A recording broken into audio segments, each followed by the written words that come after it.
Hey guys, Steven here, Fanatic Perspective.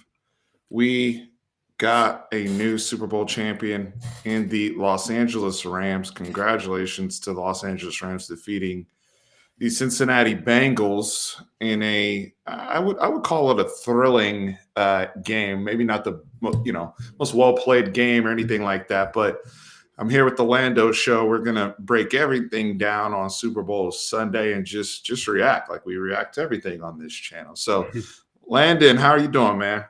I'm great, man.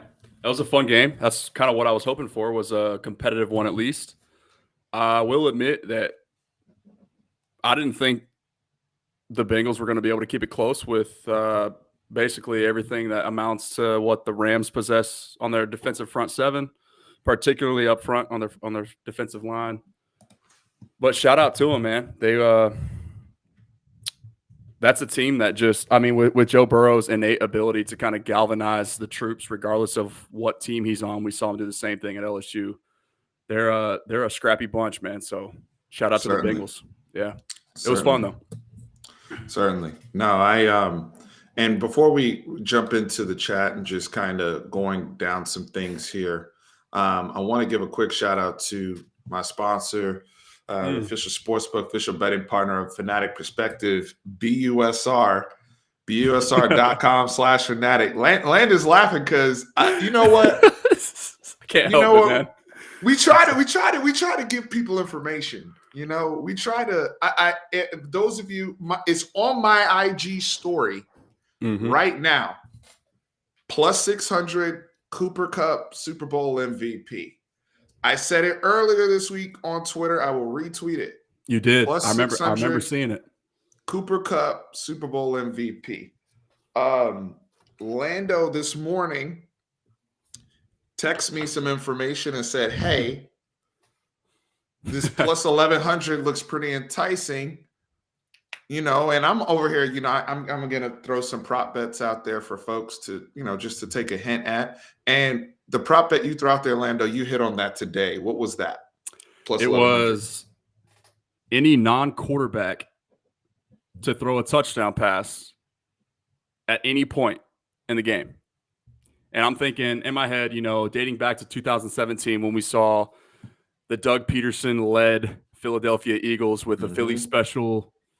Everybody knows that play by now. It's been familiarized and utilized across the league since then. But, when there's one game left in the season, it's for all the marbles. That's when all the stops get pulled out. So I'm thinking, you know what? +1100 odds, even if you throw $10 on it, that pays back well for any non-quarterback to throw a touchdown. So it's like, two offensive-minded head coaches / play callers who are going to try and, use all the tricks in their bag to gain any sort of competitive advantage at any point in time in the game. And I just figure, why not? It just makes too much sense. So it worked out with the Joe Mixon touchdown pass, little reverse. I think was it a reverse pass to T. Higgins? So paid out well, man. Nice job there, sir. So we hit on that one. But anyway, shout out to our sponsors. Some cool prop bets throughout. I know people had some, if you had the blue Gatorade color, if you bet the touchback, if you bet the over on the national anthem, Mickey Guyton went over. So really, really cool stuff going on there. Shout out to BUSR. So I want to get over to the comments here. Halftime show was too.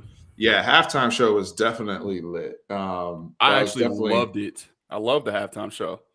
Halftime show was lit. A lot of nostalgia there. Those of us, pretty much an exclusive hip hop halftime shows, and it was just, it was cool because I didn't expect to see 50 Cent and the whole bit. So we'll comment a little bit. I feel like people are still talking heavy about the halftime show. I mean, that's how impactful it was. But in terms of, let's get to the football game here. Just big picture takeaways for you as the Rams, win this thing, and it's, big moment for Sean McVay, huge moment for Matthew Stafford. Yeah. What's, just overall, what's your takeaways, man?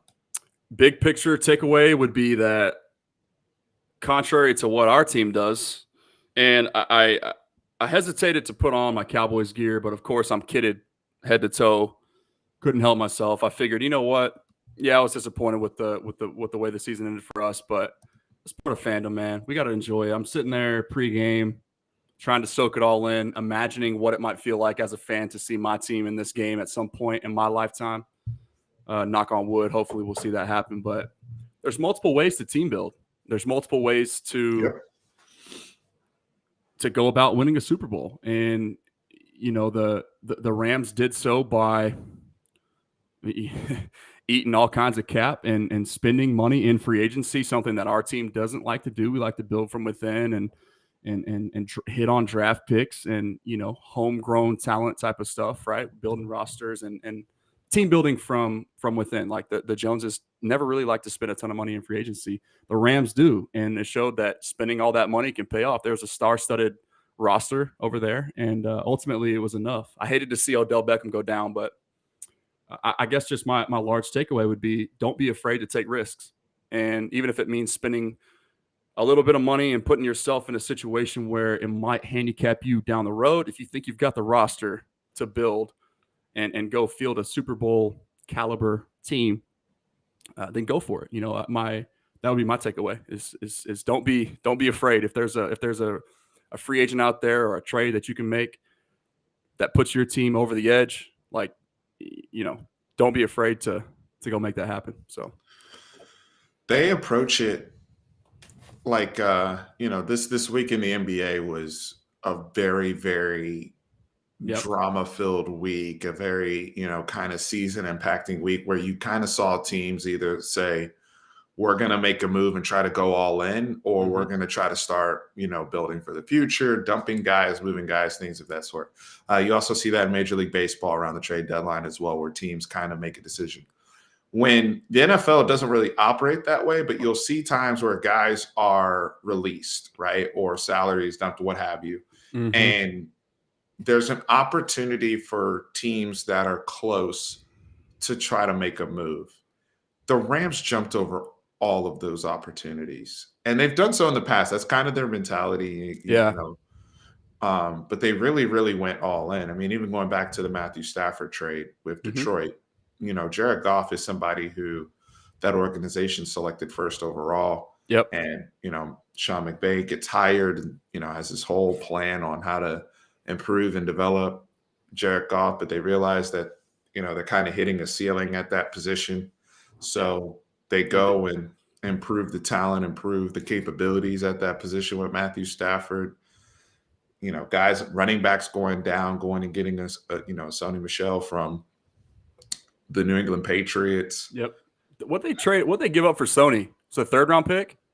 I think so. I don't remember off the top of my head.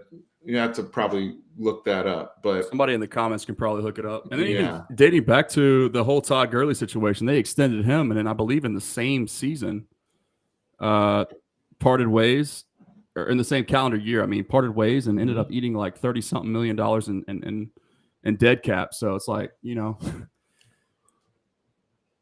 Well, there's people out there, you know, the Joey Ikes of the world and others who believe the salary cap is a myth, right? Depends on how you manipulate it and do that. And I do think to some degree we get overblown with the cap. And I think the Cowboys, you know, traditionally have been so good with kind of maneuvering around certain things.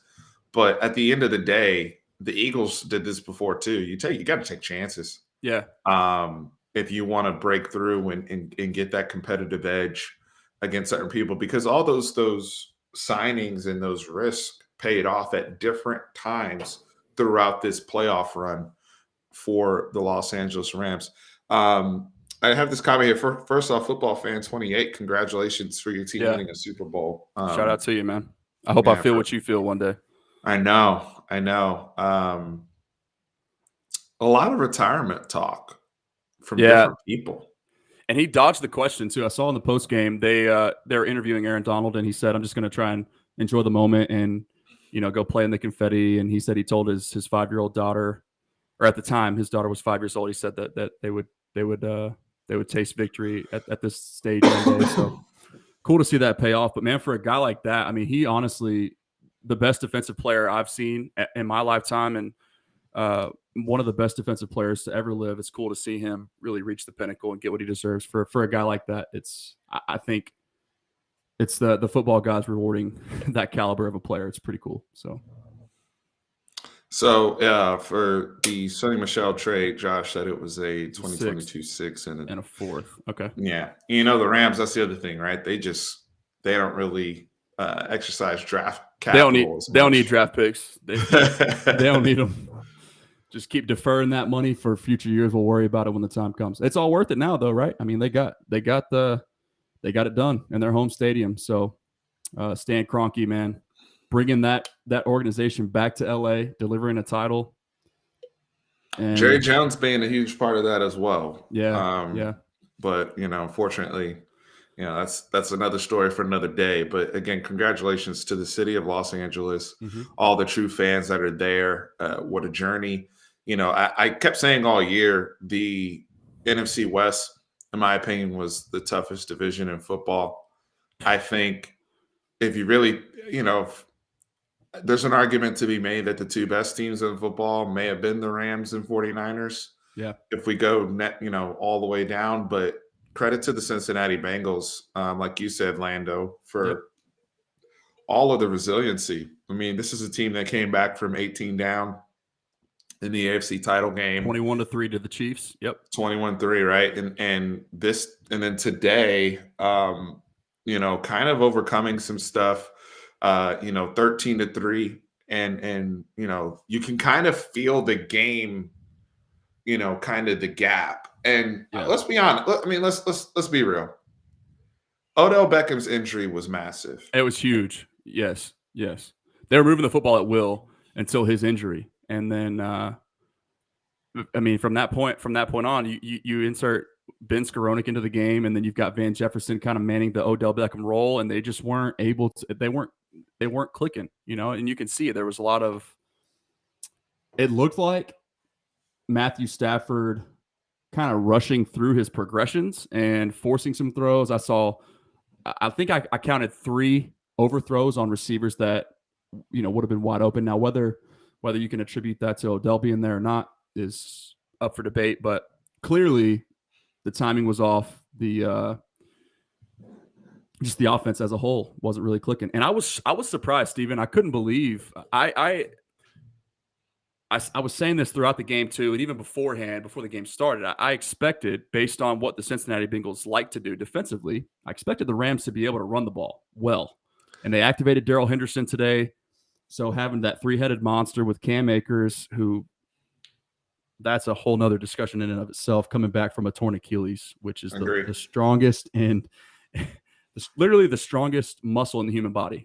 I don't know. There's science behind that, but less than 8 months coming back playing football again. They had Sonny Michel. They activated Darrell Henderson. I thought this was going to be a ground attack and them just maintaining time of possession all day, but it didn't turn out to be that way. Even against with 2 high safeties for the entirety of the game, the Bengals had they were running the same exact defense they ran against the Chiefs, and it was tough. So credit to them, man.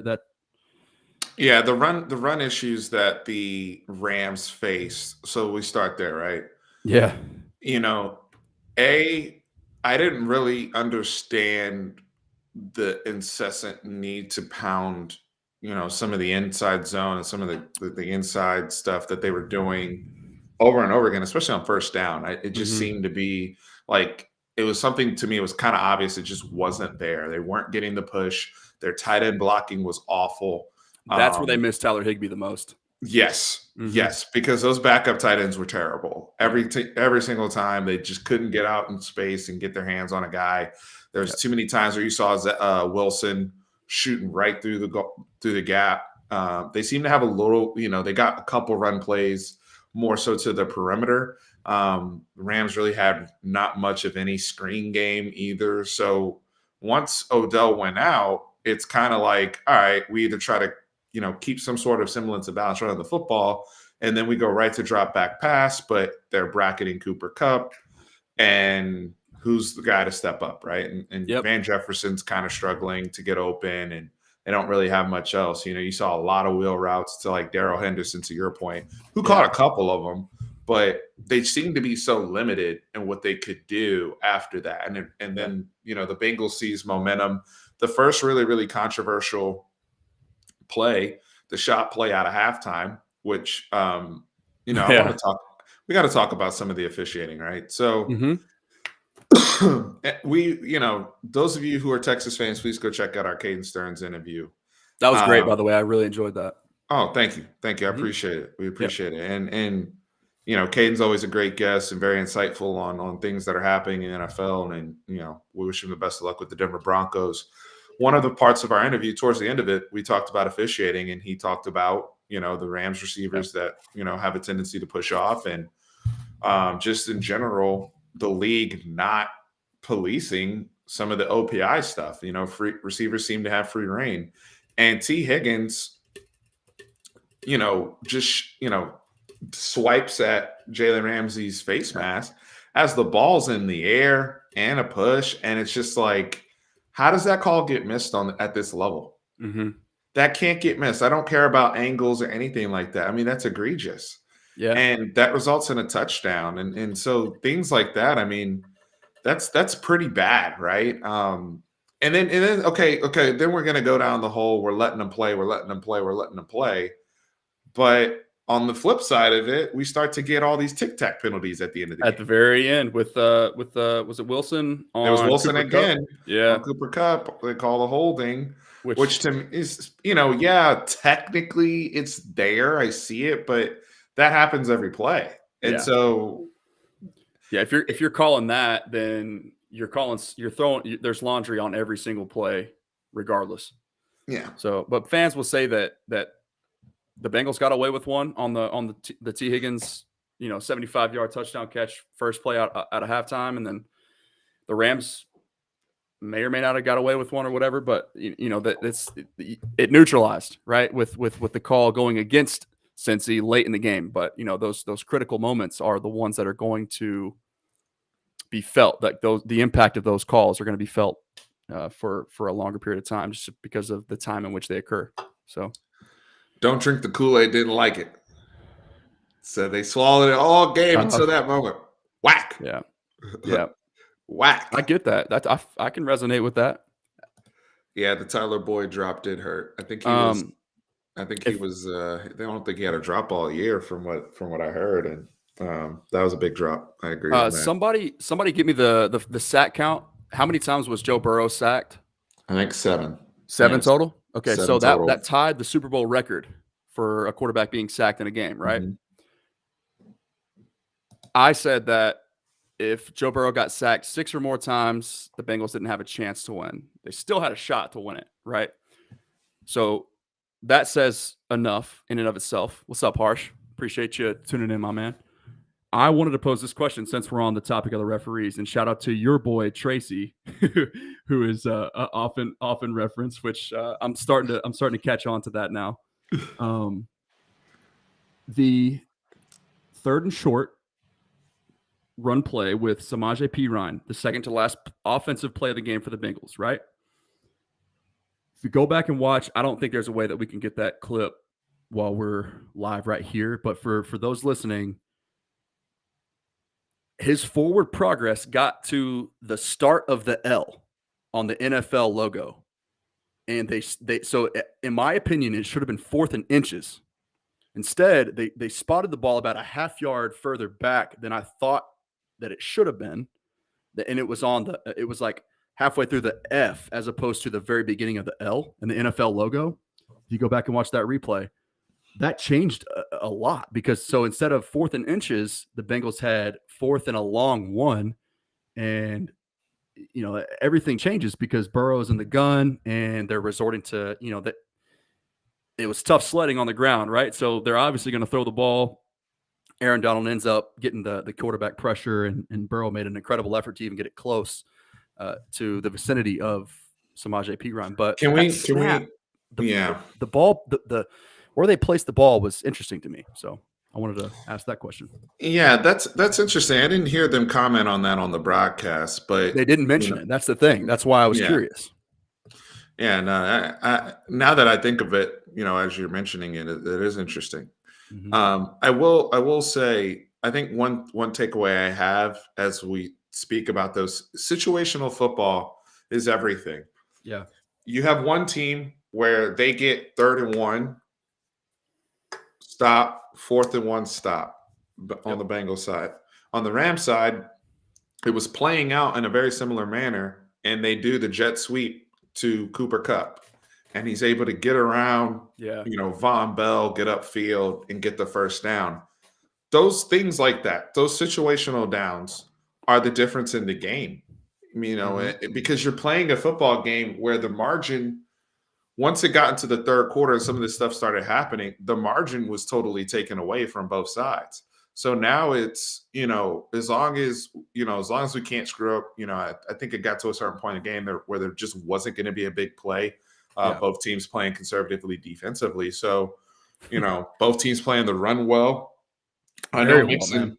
I know Mixon had 72 yards, but by the end of the game, when you're in a situation where, somebody said here, you're running that ball with Shamaje P. Ryan Yeah. there, that's tough sledding. Yeah.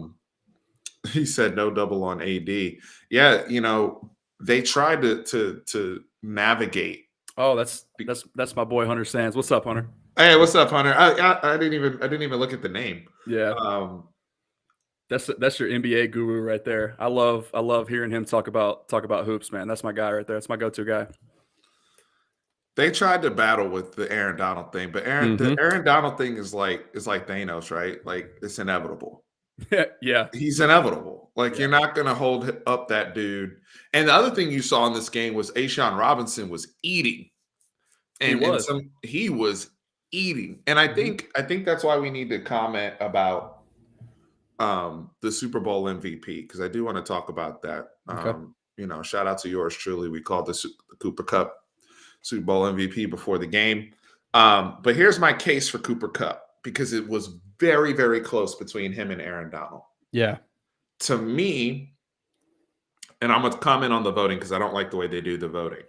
But in my opinion, Cooper Cup wins that MVP because when we talked about Odell being out, Yep. and there's nobody else that was going to step up for Mhm. Matthew Stafford. And Matthew Stafford started throwing his YOLO balls again, and all sorts of craziness.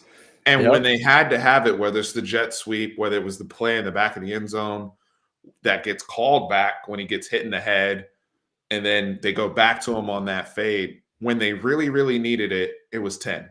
Right.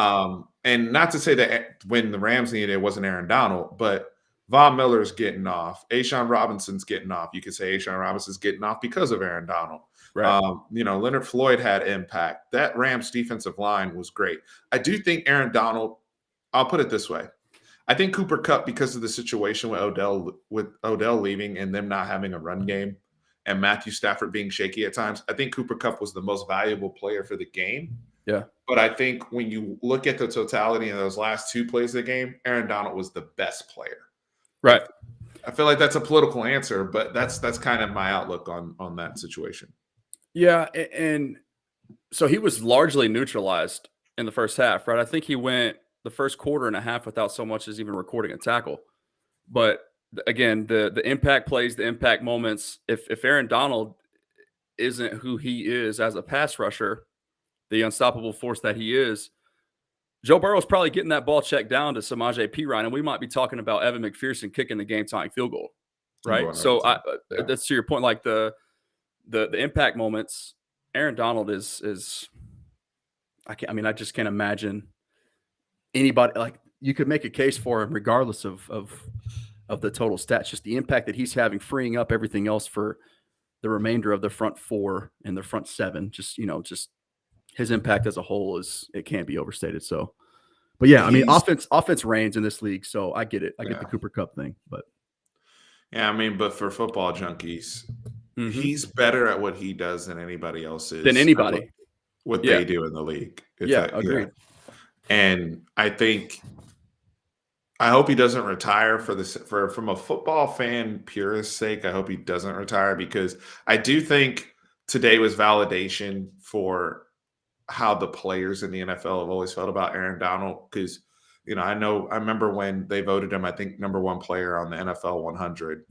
Yeah. And people were, like, Aaron Donald, like, what does he do? It's like no defensive tackle can have that type of impact. But he does, man. And you see what the other players in the league are talking about when you get to see him up close and personal, when you get to see him in a big moment, in a big spot. Gotta have it. Like him pulling back Shamaje Perine on that 3rd and 1, and he's being blocked. Yeah.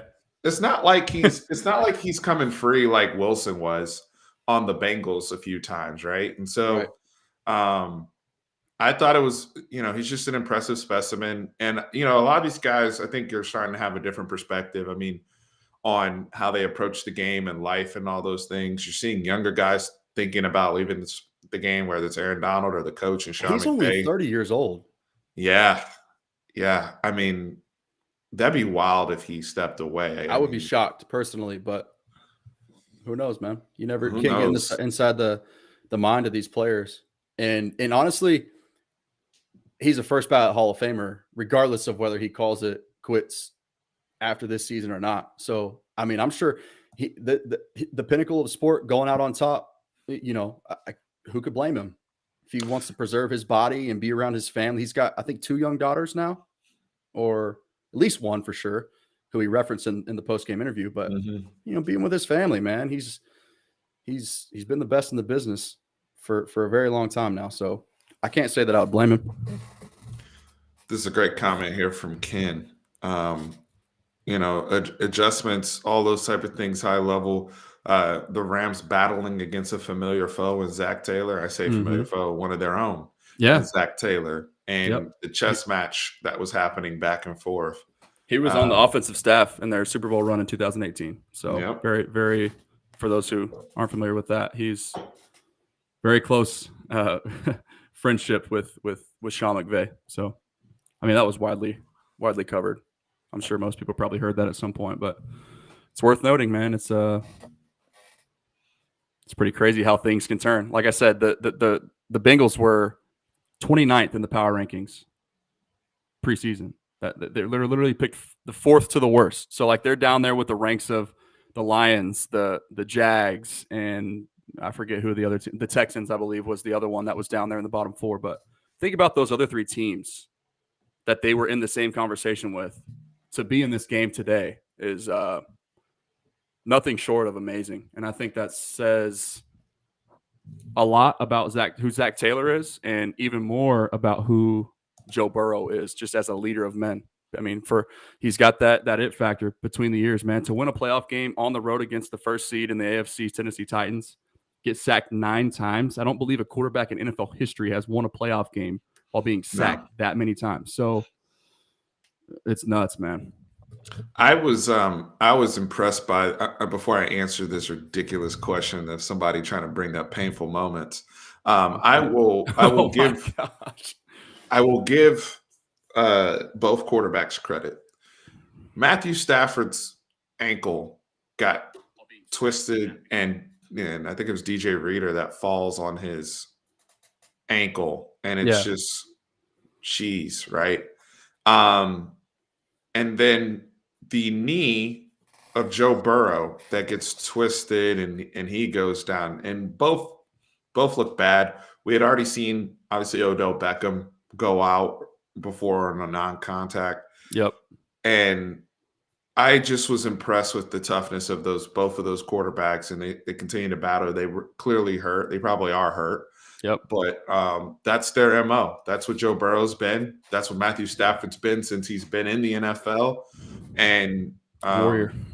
I think you saw every version of Matthew Stafford in this game. I'm not even joking. I think you saw every version down to the 2-minute drill. All right, maybe I haven't had the greatest game, but damn it, by hook or by crook, we're going to get it done right now. And that's why people love him. That's why people get very frustrated with him. But overall, he's a Super Bowl champion. And the bet and the gamble of the Rams organization paid off big time by making that trade. Big time. This question here, this might be a surprising answer. I was more mad about the Dallas game, and I'm gonna tell you why. For sure, man, because it was I was- self-inflicted bullshit that we had to overcome. We couldn't do it. I was more mad about the Dallas game because the season was over.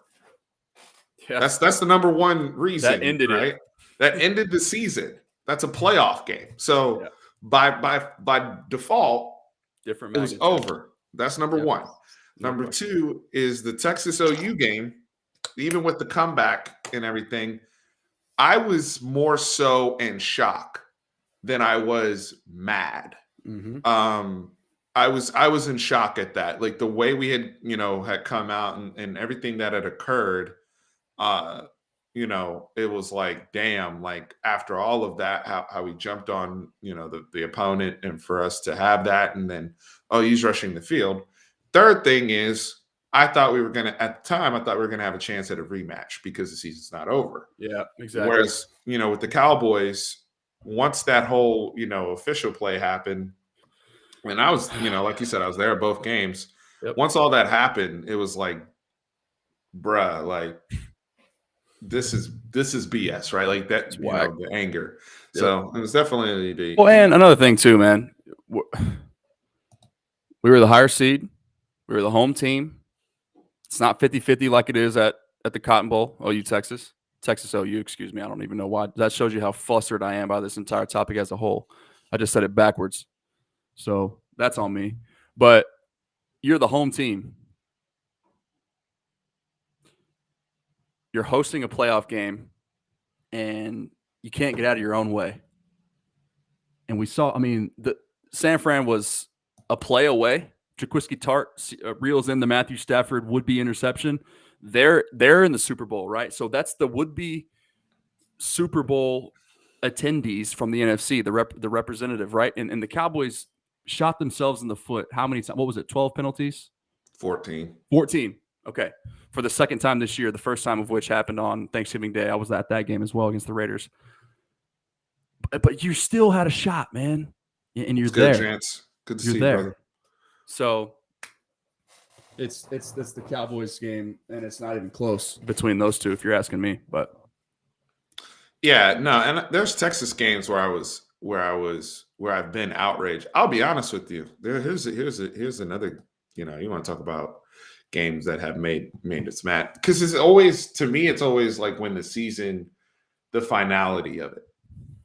That's and when everything's at stake and we're doing stuff like you said that's self-inflicted. It's one thing, again, if an opponent beats you, somebody makes a great play, you tip your hat, right? Like Jance has his Bills up there, like Bills Chiefs. Who are you mad at if you're like you're mad you lost the game, but like the fashion in which you lost a shootout. Like it's a little to me, it's a little different than like, oh, my team just came out flat for 3 quarters and doing the same BS they've been doing all season, and we're not even buttoned up in this moment. That to me is we're not ready to play, right? So those are always frustrating. Now, getting back to the game here, speaking of the Cowboys, Chidobe Awuzie, 5 tackles and an interception. Yep. So Cheeto, who said some interesting things this week. We need to address those. Yep. I know where this is going. Do you want to? Go. I mean, we've already hinted at it, so we might as well. If you want it, go for it. But I'll take it if you don't want to. No, go ahead, and I'll play off of you. Paraphrasing, of course. So take these words as you may, but Cheeto basically mentioned he's a blue collar player playing now for a blue collar city in Cincinnati, where he just gets to focus on football and gets to, like I said, paraphrasing, more or less focus on the game as opposed to putting football the glitz first and glam that comes with being associated with the Dallas Cowboys organization. So powerful words there, but kind of eye-opening if you're a fan, right? I mean, goes back to the whole argument of. I feel like it's a double-edged thing, though, right? Because maybe. Of course, that's the move to say, when things are going well. Nobody has that thought about the Bengals when they're 3-13. Yeah, that's true. Right. Like when things are going well and you win in spite of certain situations, or I think a lot of players, yeah, some things matter, pressure, all that. Like there's obviously less pressure in the scenario that he's in now than all of the, the magnifying glass that he was under in Dallas. So I think that matters. Is there some validity to the blue collar stuff and the toughness, holding people accountable? Yeah, maybe, especially when you factor in the difference of coaching staffs. But I also think sometimes players need a breath of fresh air. Yeah. And so some So of that that's stuff. Oh, go ahead. I was just going to say, man, what I take away more as an athlete, what I see more than anything else is just the ability to kind of tune out the rest of the world. And like you mentioned the microscope playing for the Dallas Cowboys, whether you're succeeding or failing, you are talked about by the entire country. You're always in the headlines. You're always under the microscope. You're always being talked about. And so I think just being able to get away from all the hysteria and just, like he said, man, settle down and play football. I think that does a lot for a lot of people. They don't have to constantly deal with the headaches. Like these are still kids in some instances and young men in a lot of other instances who have lives outside of football that want to get home and unwind and, play video games or check Twitter or hop on Instagram or whatever. Like, they're human beings and they got to deal with all this stuff of they log on and they can't check their Twitter or, even open their phone without being bombarded with ridicule and all that. So that, I can imagine that's got to feel good to get away from that to a certain extent, So I don't hate them for the take at all. It just makes me question a lot of things about people saying that have been Cowboys fans a lot longer than I have. I'm 27 years old, but saying that the Cowboys can't get out of their own way. LA is definitely in that same tier. I agree with this comment. Like in terms of, and shout out to Jane Sports. I'll go over there and subscribe to his content as well. It's the microscope, right? And a little bit in a different sense because you have a lot going on in LA. But when LA is good and you got the Super Bowl there, like those guys are going to be even bigger stars than what they even may be individually themselves. Yeah, when you win there. Yep. So that matters. Yeah. Another thing though too is, oh, sorry, go ahead, man. No, the other thing I was gonna say is with the Cowboys in particular, the platform. What people don't understand is that most guys, once they play for the Cowboys, they feel like they're lifelong Cowboys because you do get treated differently. Yeah. And the platform, you always have somewhere to come back to. Like right now, what's happening with the Washington Commanders organization is a disgrace because I'm just saying, because not every organization is know how to be well run. Like you look at the Washington Commanders, they're treating one of their legends, former Hall of Fame running back John Riggins, like he's trash because he said some things about the name and he doesn't agree with it. Yeah. But you don't ever see our former players, even the people that were like disgruntled at one point, whether it was like a Des Bryant or whoever, like even if things didn't end well, they still equate their time to the Cowboys. Yep. Because of the whole organization and everything. Whether we do things the right way in terms of winning, I don't agree with it. I agree with y'all. But in terms of the bigger, broader, familiar standpoint, that's, it's a little bit different. Yeah. We got a rigged comment here. I knew it was coming. I want to see this. This was a rigged game. It wasn't drama filled. It seemed designed to make Kupp the MVP. I mean, that's a can of worms that I try to stay out of. I mean, if you go down that rabbit hole, man, there's no end. There's no means to an end. I swear the last 3 live videos I've had somebody come on and say that the game was rigged. Yeah. The Chiefs. So when Jimmy and I were on here, the Chiefs and Bengals won, somebody accused. I want to know why you think it was rigged in the manner in which it was rigged. Yeah, And let's if hear the that. game was rigged, why didn't they call offensive PI on T. Higgins? Mm-hmm. And then back to real quick, back to Jance's earlier comment about LA being the same as Dallas. As far as exposure and the media and the spotlight, that's probably true. But at the same time, I mean, we saw what happened there in LA with the Rams organization. They're not even the number one team in their own state, right? It's the 49ers that dominate that the West Coast out there as far as the popularity is concerned. But then the second thing is, it's similar as far as spotlight, I would agree. But just to play devil's advocate off of that comment, I would say it's much different as far as how the organization is run. And Les Snead, the general manager of the Rams, gets to kind of do things his own way, right? And there's accountability there.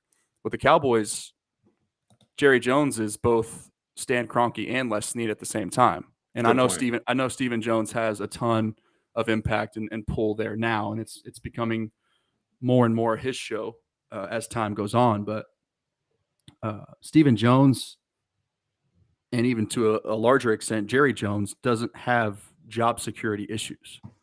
So we don't see the desperation that Les Snead has and going all in, pushing all the chips in, and going attacking the free agency market the way that they did, and being willing to accept being in salary cap hell, even if it means pushing things back to a later date. So just in terms of the way that the organizations are run, I think they're two completely different teams. But there's Tracy. What's up, Trace? I'm gonna have to. Hey, Tracy, I'm gonna have to say cap on that one, brother. I just like that it wasn't dominated by laundry. There was 4 or 5 total penalties for the entire game. So it's kind of just pick your flavor on that. But it's cool to see a team win a game, unlike the Cowboys, and having 14 penalties thrown in their direction. So, I mean, now refs aside, it seemed to be. Correct me if I'm wrong. I have to go to the team stats here. I can pull that up real quick because I do have that. In terms of overall penalties, yeah, it's a pretty clean game. Rams 2 penalties, 10 yards. That's controversial. And Bengals 4 penalties for 31 yards. So wasn't crazy. And across the board, Harsh said that even my friends in LA, we love picking on those folks. I think we might get Kieran in here to weigh in. If he can jump on, because Kieran's actually out there in LA. Yeah, he said he's gonna. Yeah, he lives out in LA. Okay, I didn't realize that. Cool. So he'll jump on in a few minutes. But Kieran's funny, man. He makes me laugh. Oh yeah. I know he's gonna come on here and say something reckless. At least over under 2.5 reckless comments from Kieran. I'll take the over. Hey, my bets on BUSR been hot lately, so maybe I should throw down on that too. Man, you've been doing well, brother. You've been doing well. Shout out to our sponsor BUSR. Appreciate it. Yeah, we're in the same boat, baby. As the Spurs started lighting it up after them trades too. Yeah, we've been going on the road and handling our business. Yep. So across the board, it's officially NFL draft and NBA season for me now. I mean, that's all systems go for those two. That'll be where all my attention is headed. So looking forward to it. And Texas has spring practice coming up in a couple weeks. So no, spring practice. I mean, this is kind of a evaluation period. Yeah. Just across the board with the channel, because I mean, I'm basketball, as well. So Texas basketball, NBA basketball will be definitely, they'll be the things I'm watching pretty much every night. But from a standpoint and broader picture, one of the things I do plan on working on this offseason, on top of actually getting my background in studio set up the way I have time now. I got time now to get it in store. I might need you to come help me out with that. But I got you, man. Let me know. It took me a while too. Hey, it looks. Hey, I love the characteristic and the lighting and everything. Thank I you, want to man. get my spot the same. But I think in this off season, I want to do some more big picture deep dive Mhm. type videos. A lot of what we do here is kind of what's happening real time and keeping up to Yeah. speed and reacting to games like tonight as the Rams win the Super Bowl 23-20 over the Cincinnati Bengals, but more so deep diving, right? Like Yep. what, philosophically, what can Texas do? Philosophically, what can Dallas do? A little bit more content like that as well, as we dive in. We got Uh, lots to talk about as far as guys currently under contract who may or may not be under contract within our organization next year. So that's going to be a fun topic to see what happens with Amari Cooper, DeMarcus Lawrence, flipping the contractual switches with Dak Prescott's contract. Zeke Elliott has money they can defer to a later date. So this is going to get weird all real right. fast. So K-Drag, and K-Drag, you've been here for a minute. I'm not, this isn't questioning anybody's intelligence or whatever. You believe what you want to believe. I strongly disagree that this was fixed. And if the reasoning is matchups, so you legitimately think the Bengals defensive coordinator was like, this is when I start needing to point shave. This is when I need to start manipulating things. Because I mean, in what sense was the game fixed? Because technically the Bengals covered. Mm-hmm. Like, what are we talking about? Are we talking about people that bet the Bengals outright? Like, I'm just money curious. line. Like, yeah, I mean, what are we talking about here? Kieran's in here, so let's see if we can bring him in. Perfect. What's up, Kay? Kieran, what's up, man? How we doing? What's going on? Doing well, man. Can you guys hear me okay? Yeah, we got you. We hear you great, brother. So are you out in LA right now? I am back in the great, beautiful, amazing state of Texas, and it's Oh, you're best back. thing- I'm back. I'm back, boys. I'm back. I'm Say back it in the louder. great state of Texas until Wednesday. I'm kind of disappointed to go back out there, but yeah, I am back in the great state of Texas. Hey, let's go, man. It's a good time. Yeah, I came back. We got to enjoy a phenomenal Super Bowl. It was Phenomenal. I honestly thought it was going to look like last year's Super Bowl did with one team missing an offensive line, but apparently Joe Burrow doesn't really care about having protection at the end of the day. Nope. Yeah. They'll be taking somebody up front with the 31st overall pick this year. I can tell you that much. 100%. 100%. They almost outplayed. Like they almost overplayed this year because I mean it would have been nice to get a top. Honestly, I think without Joe Burrow's just killer instinct throughout that down the stretch, that they probably have a top 15 pick in the draft. But now they're looking at 31 because they outplayed their expectations. Bro, they were in the bottom 4 of the preseason the power rankings with Houston, with the Jets, and with the Jags, and they were 29th. So that tells you all you need to know, man. Crazy. Zach Taylor is an amazing coach. Yeah, I'll say that much too. I want to talk. Y'all. We are going to break down the halftime show. Okay, everybody is very excited to jump in on the halftime show. I'm getting so many halftime show comments. Before we get there, because since Kieran just jumped in, I do want to talk a little ball before we get over because we got some people upset about the betting aspect of things, and we got some people. Obviously, a lot of you guys. I want to talk halftime show too. Yeah, with y'all. I'm getting cooked on Twitter too, by the way, for my halftime show takes. So I'm excited to get to halftime show a little bit too. Yeah, take a leak real quick. You're back. Okay, when you get quote tweeted by Doc Allen, you know what I mean. You messed up. You messed up a little bit, but I'll get back to it in a little bit. We can definitely talk about He said 50 Cent on that dirty bulk. Oh my God. Hey, bruh. Y'all are too much. Man, y'all are tripping out here, bro. Y'all are tripping. Y'all are too much. Y'all are tripping out here. Honestly. Oh, man. Yo, the jokes. Yeah. Yo. But, yeah, let's talk a little ball, though, Steven. Let's talk a little ball. It's goodness gracious. It was Just an amazing game. Yeah, I mean, and you know, I think the right team won overall. And from what I saw throughout the game, I agree. Joe Burrow, you know, he's feisty. Jamar Chase is a bad boy. Some of the catches he made, one-handed. You know, Boy. those are some bad dudes. T. Higgins goes for now. You know that Jalen Ramsey touchdown was BS. But well, you know, T. Higgins goes for 4 catches, 100 yards, 2 touchdowns. I only say this about those 3 guys. All 3 of them were killers in the college football playoffs. Yep. When T. Higgins was on Clemson and Joe and Jamar were on LSU. And to see, I think that's good for football in general, to see people cross over successfully right away. That people that were at the top of the sport in college football and cross over and become at the top of the sport in the NFL right away, that's good for the brand.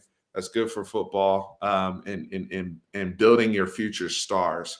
Now, hopefully Joe Burrow doesn't end up, because I'm sure a lot of people, the way we feel about Joe Burrow tonight, a lot of people felt that way about Dan Marino back in 1984. His sophomore year, he throws 48 touchdowns. He's league MVP.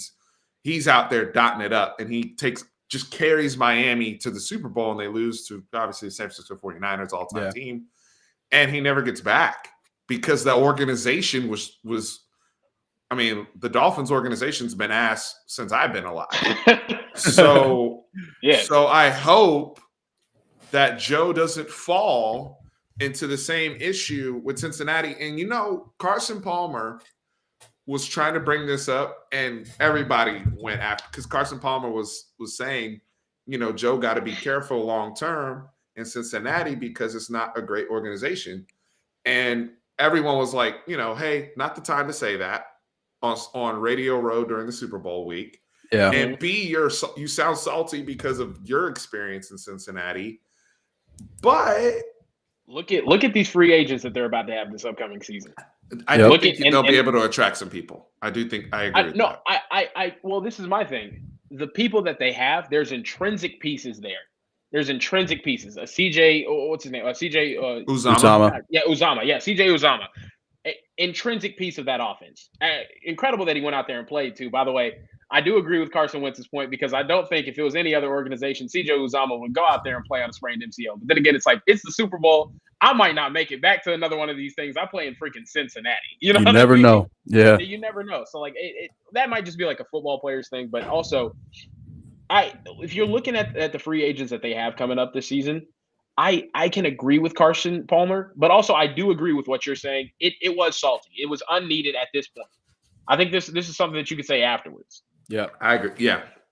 Let it buff out on its own, man. Yeah, I didn't even hear him say that. I wasn't even aware that he mentioned that. But yeah, no, I mean, like there's a reason why trash organizations stay trash for a long time, and it's not just all on the field. It's how they're run.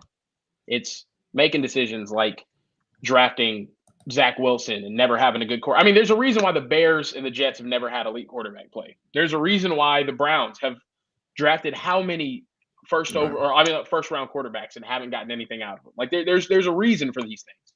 And it sucks, but at the end of the day, like, oh, man, when you look at the weapons, the wide receivers that they have taken, first of all, we talk about success in the college football playoff, correct? If anyone was watching some ACC football, I'm not even sure if they were in the ACC when Tyler Boyd was there. But Tyler Boyd was the best wide receiver in the country that year that he came out, in my opinion. Tyler Boyd is a serious, serious dude, and he was a baller at Pitt too. Yep. Having T. Higgins, Tyler Boyd, Jamar Chase all on the same team, it just incredible. Like Joe Burrow, amazing. He does have a lot of help in that regard though too. But Joe Mixon also amazing. That to me is the best trio of receivers in the league, in my opinion. Steve, you said that actually before the playoffs began. I've been saying this since the play. That's the best in terms of, because I also look at it this way: how do they complement each other? Because one of the issues that the Cowboys have, I know everybody loves our trio. I don't think our trio complements each other great because we struggle with that slot position, which is why Cedric Wilson has to play so much slot. Yeah. Whereas Tyler Boyd can live in the slot. I get a true X in Jamar Chase, and I get my big, field stretching, deep guy 50-50 guy. also Yeah. I have my 50-50 guy on the other side. They complement each other perfectly.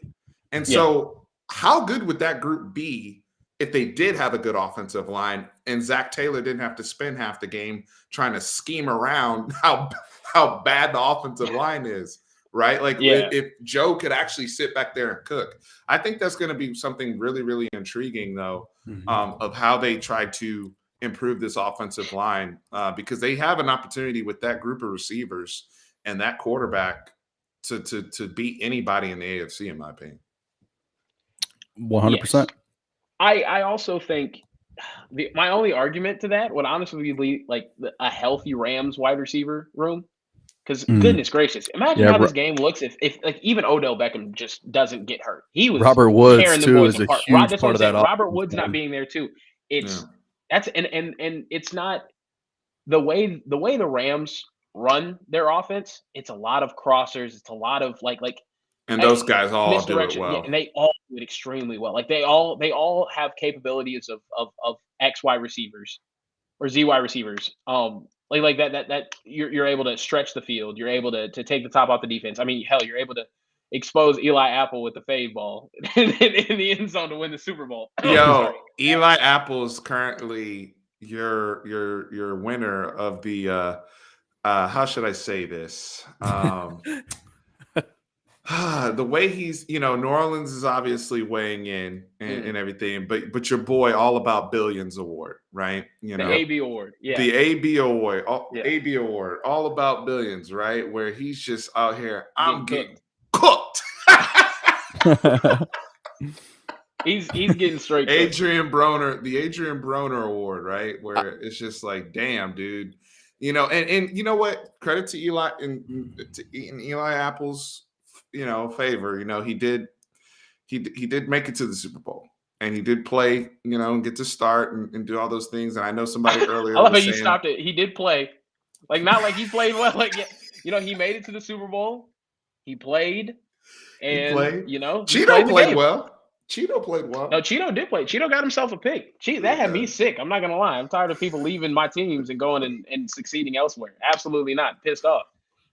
All right. Let's talk about the Super Bowl halftime because I know everybody's been dying waiting. Right. One last thing: the Bengals are expected to have per Spotrac $62 million to spend in free agency this year. They'll have plenty of offensive line. Yep, they'll be able to make some moves, but they'll have to pay Jesse Bates, and then I guess Joe Burrow is eligible for an extension after this year as well, or after 2022. So interesting. I feel like Joe Burrow might actually take. I don't know. Joe Burrow just strikes me as the guy that wants to win no matter what. So he'll be the Tom Brady pay cut type guy. He's the hometown kid. So yeah, I mean, I could see that in Cincinnati. I mean, I don't know. He strikes me as that. Yeah. I still always a little like another year or two before they talk about that, though, right? Because he's only 2 years after next year. Yeah, because he's only 2 years in right now. Yeah. He's their franchise though, so they gotta. If he wants it, if he really wants it, you can't take the risk of pissing that dude off, though. You know what I mean? You can't. My man Justin over here throwing, taking his shots over at OU. I knew y'all were gonna do it with P. Ryan. You see, Sooners in those big moments, you can't trust them. Yep. Oh my gosh. Couldn't get a yard. All right. All right. The Super Bowl halftime. What nonsense are you about to say? Because I already know some bullshit about to come out your mouth, Kieran. I don't know what you tweeted. I honestly don't know. But right. So I'm trying to get it pulled up. It was my take. It was my take before the halftime show even started that it wasn't going to be that exciting. Like it wasn't going to be, and this is the reason why I said that, because I knew after this halftime show, everybody would hype it up as like one of the greatest of all time. I knew that beforehand. I knew we were going to get people saying that was the greatest halftime show ever. Now, granted, I do think it's awesome that it was the first rap-centric halftime show that we've ever had at the Super Bowl, right?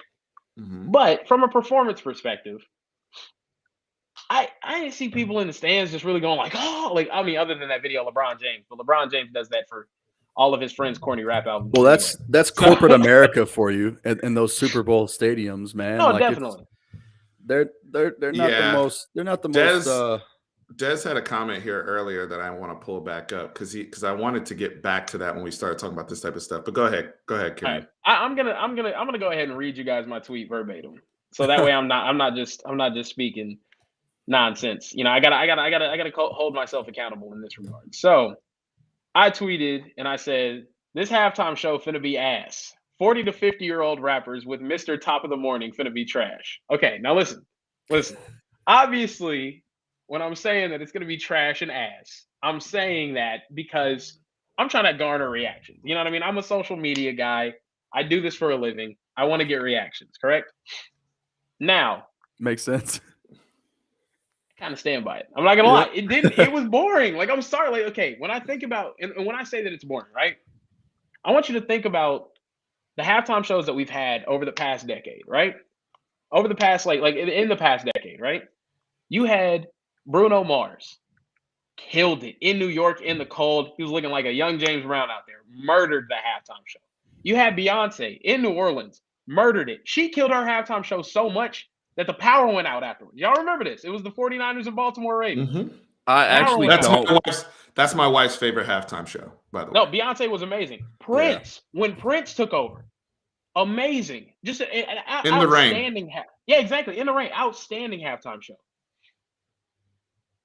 Why are we putting this halftime show in the same category as those? Sorry, Snoop Dogg standing up there with no stage presence, just crip walking on top of a He was house. sea walking the whole He time. was sea walking like the entire time. No, it's cool. Now, granted, I love 50 Cent's thing. 50 Cent coming in was probably the best part of the show. I loved it.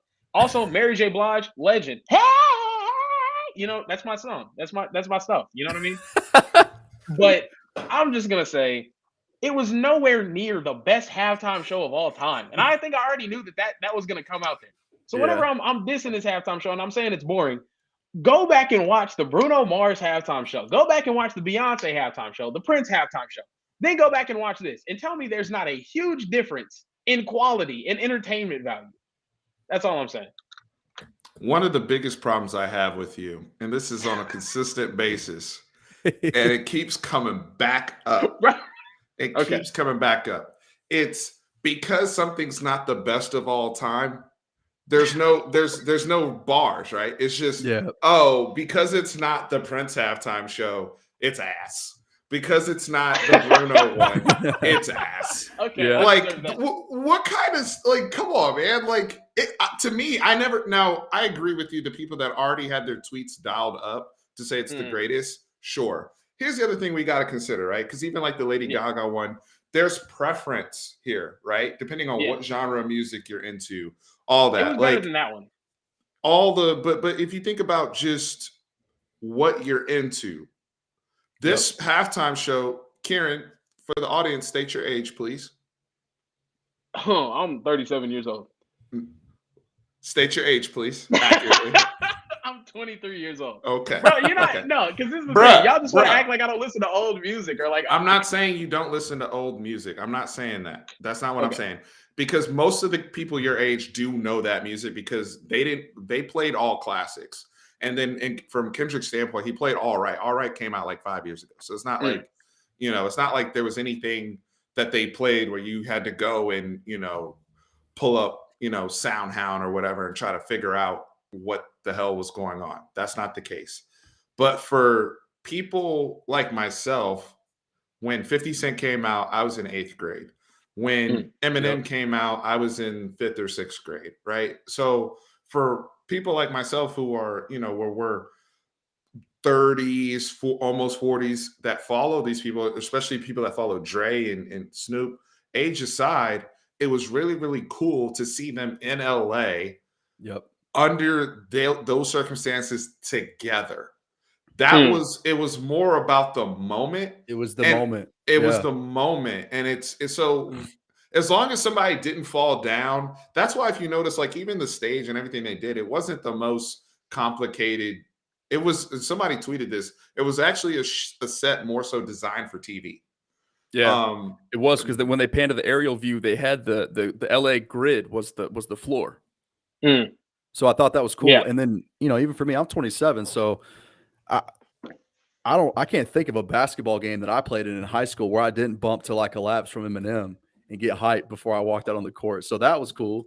Oh, And you're a Till I Collapse guy too? Oh man, dude, My that was guy. yeah. So when right before the halftime show started, I looked at everybody in our living room that was here at our house. We hosted a little Super Bowl gathering tonight, and I was like, man, I hope his song is Till I Collapse. But that was like my one wish. But I thought that all the performances, they all sound the same. Their live rendition, as opposed to what they sound like, in studio. I thought it was great. I wasn't.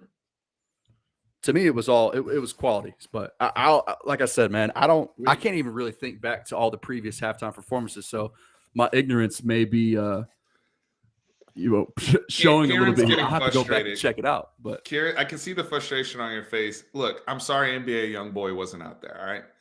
I do not listen to YoungBoy. Don't do that to me. Don't do that to me, Steve. I do not want NBA YoungBoy out here doing it, bro. I do not. You know who would have put on a better halftime? No, that's messed. I can't even do that to you. Can't even do that to you. But she has bops. I'm not even going to mention her. He was about to say Cardi B. No.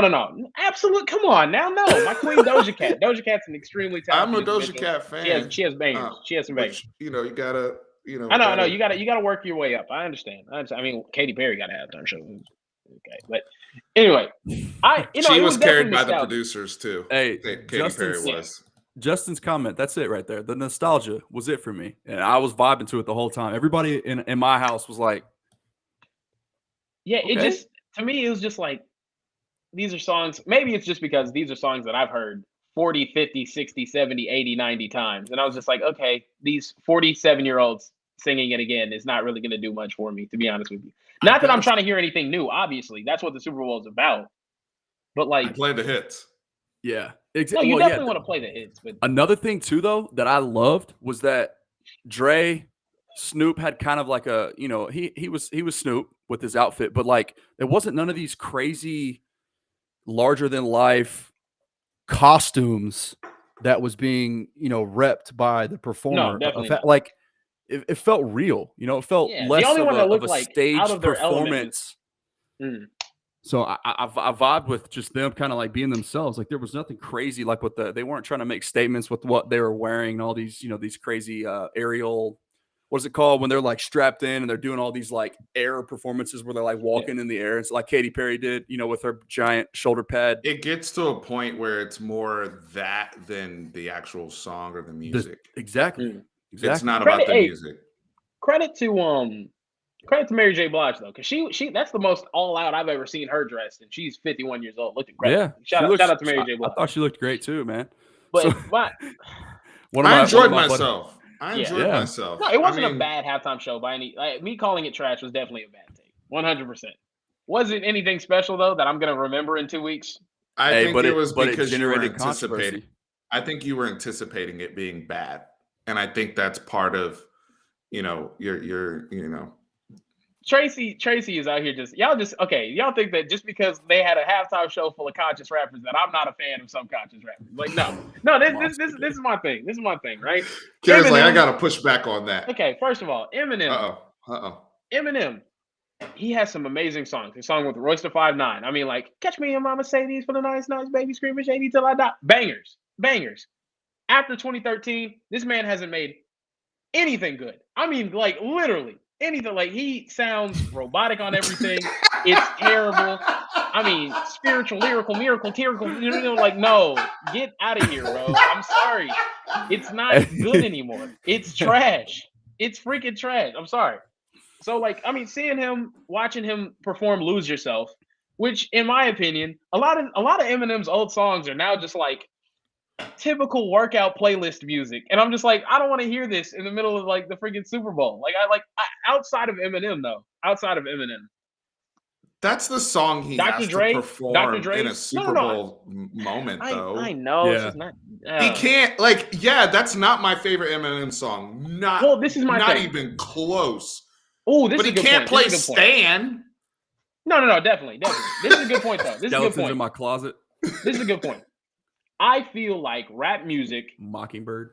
I feel like rap music, 2000s rap music, 90s rap music doesn't have the same nostalgic effect as music that you grew up listening to in the 80s or 90s. You know what I mean? Like, I just don't think rap, because it's such a fast-paced moving like genre, that it doesn't, unless it's like okay, if Lil Wayne goes out there and does a halftime show, I'm turned. And maybe that's just because that's the era that I grew up in. You know what I mean? But like, if Lil Wayne comes out there and is doing 6 foot, 7 foot, I'm going stupid. I'm like, excuse my charisma, vodka with the spritzer, swag, bro. I'm going crazy. You know what I mean? But I'm sorry, like Snoop Dogg, he's old. Like it's just like you're trying to bring swagger back, but you have a bunch of out of touch 40-year-olds. You know what I mean? It's like, oh yeah, trying to bring swagger back though. That's why I said, like, with the costume stuff, they weren't really trying to outdo each other with that. Like, they were all just themselves, you know. And like Snoop wasn't trying to steal the show; he was just up there walking and vibing. Like he was. I think it's because I didn't really grow up with that music. I grew up in the era afterwards. Because if they announced a Lil Wayne, you see, that's really the disconnect. Because I don't have the same nostalgic thing. Yeah, well, if they had like a Kanye, T-Pain, and Lil Wayne, like that I would go crazy with that. To be honest, that's so you're 23 right now. So I'm literally 10 years older than you. Okay, so that's like Super Bowl 2032. Yeah. When I'm feeling that old. And then some 2032 23-year-old's gonna be saying some BS like that. And somebody starts talking like that about Kanye. And somebody starts talking like that about Wayne. That's what we're saying. No, but this is the difference, though. This is the difference. Kanye ain't gonna keep making bum ass music in 10 years. You know what I mean? I'm sorry. I'm not sure there were people that felt the same way. I'm not gonna have to watch a 43-year-old Kanye dye his hair blonde again and start rapping like he's a damn Siri. Like, no, like, I'm sorry. That's what happened with Eminem. It's just. Can we talk about Lane Seawright's comment for a sec? He said, someone said if you were hyped up for this halftime show, you need to get scheduled for your colonoscopy. I liked it though. Dope set. Thank you. No. Lane Seawright sounds like he's young. Lane's definitely under 25. Yeah, under 25. No doubt. This was a very good one. I said if you watch Versus battles, like if you watch the Versus battles, like the Versus ones, if you watch those like battles on Instagram, then you definitely would love this halftime show. Because I swear, only people in there is like 30-year-old men. Stevens, essentially. It's a bunch of Stevens in there. That's all the people that are in Versus battles. And my generation just does not have the patience to watch an Instagram live with people playing nostalgic music. It's just, it doesn't happen. Why am I getting cooked? I'm sorry. And you kind of stay there for no reason. I'm sorry. It's just, you know, when I get to your age, I know there's gonna be some 23-year-old that's just on my case for no reason too. But, I can't wait for your first get off my lawn moment. I can't wait. I can't wait. I didn't know I'd be here, to be honest with you, because these guys are like the beginning of my hip hop like experience. I do agree with you. Like, I think that's where we kind of combine, because obviously Wayne, Kanye was like the whole backpack. That was literally music made for me as a high school teenager at that point. So, but I agree with you, because that's also when you started listening, at 8, 9 years old. The same way I started listening to Snoop and Dre and Tupac too, because they gave an ode to Tupac with the "I Ain't Mad at You" when Dre's playing the piano there, a cappella. Oh, I missed that. Yeah. It was like I wish he had honestly done it longer, but you only get 15 minutes, so you got a lot to do. I'm surprised Scott Storch didn't come out there, to be honest with you. Yeah. That would have been nice. But I used to watch Scott Storch's beat, like he would make beats from scratch on YouTube and post videos on there. I thought that stuff was cool back in the day. Yeah, what Austin said definitely that's definitely the thing. You can't have Kanye out there because he be announcing that the president doesn't care about. Yeah, no, too much of a renegade. Too wild. Oh yeah. No, like honestly though, I first started listening to like hip hop like I was like 6, 7 years old, but like I was 7 in 2005. You know what I mean? Right. I was literally a small child when Texas was winning the national championship. So like I grew up, the hip hop that I grew up listening to was like T-Pain, Lil Wayne, Chris Brown, Kanye, even like Kid Cudi early on, like stuff like that. So like that's like what's the nostalgic to me. game. Because I think 50 was Exactly. probably phasing out, and like the game. I mean, No, not maybe 50. That's why I like 50 Cent, because like when I was like 'Cause he was young, still 50 hot. was like he was still hot. Like people forget 50 was like Drake was like in the mid 2010s, like back in Yep. like the mid 2000s. Like 50 was like really that dude. So I still get like nostalgia listening to like them. So like when 50 came out, that's why I think it was my favorite part of the show. But it is what it is. I just think there's a big disconnect whenever you're a younger person watching these Super Bowls. Unless there's like an artist that has made stuff that's blown up whenever you've been around. And it's like very rare that they have an artist that's currently releasing good music. Like Bruno Mars having to perform the Super Bowl. Wild. Because he's still making moves. But then what about The Weeknd last year? Because that one, I feel like the people didn't like The Weeknd last year. I have he's a a personal current vendetta against. I'm not a big Weeknd fan. I have a personal vendetta against him, and it's purely from a musical perspective. He sings in the same 2-3 keys his entire career. So like there's not enough diversity there. But now after having my heart broken, the music hits a little bit different now, fellas. I'm not gonna lie to you. I'm sorry. I wasn't big on Post Malone, but yeah, now I'm hearing better now, and I hated that song, and now I'm like crying. It's bad. It's bad. Yeah. I'm not gonna lie to you, but I'm becoming a grown man, so maybe I just gotta re-listen to a lot of these old songs and see what I really like. You know what I mean? Yep. Stuff like that, man. Like, life-changing events can change your flavor, your perspective, and your style, and stuff that resonates well, man, for sure. No, definitely. Yeah. No doubt about it. Not to just make everything depressed here. It's a great night. It's a great night. Hey. Great Super Bowl. Hey, we talk about life, man. That's how it goes. I mean, who doesn't like Katy Perry, Austin? That's all he commented. I actually like Katy Perry. I mean, I like Katy Perry too.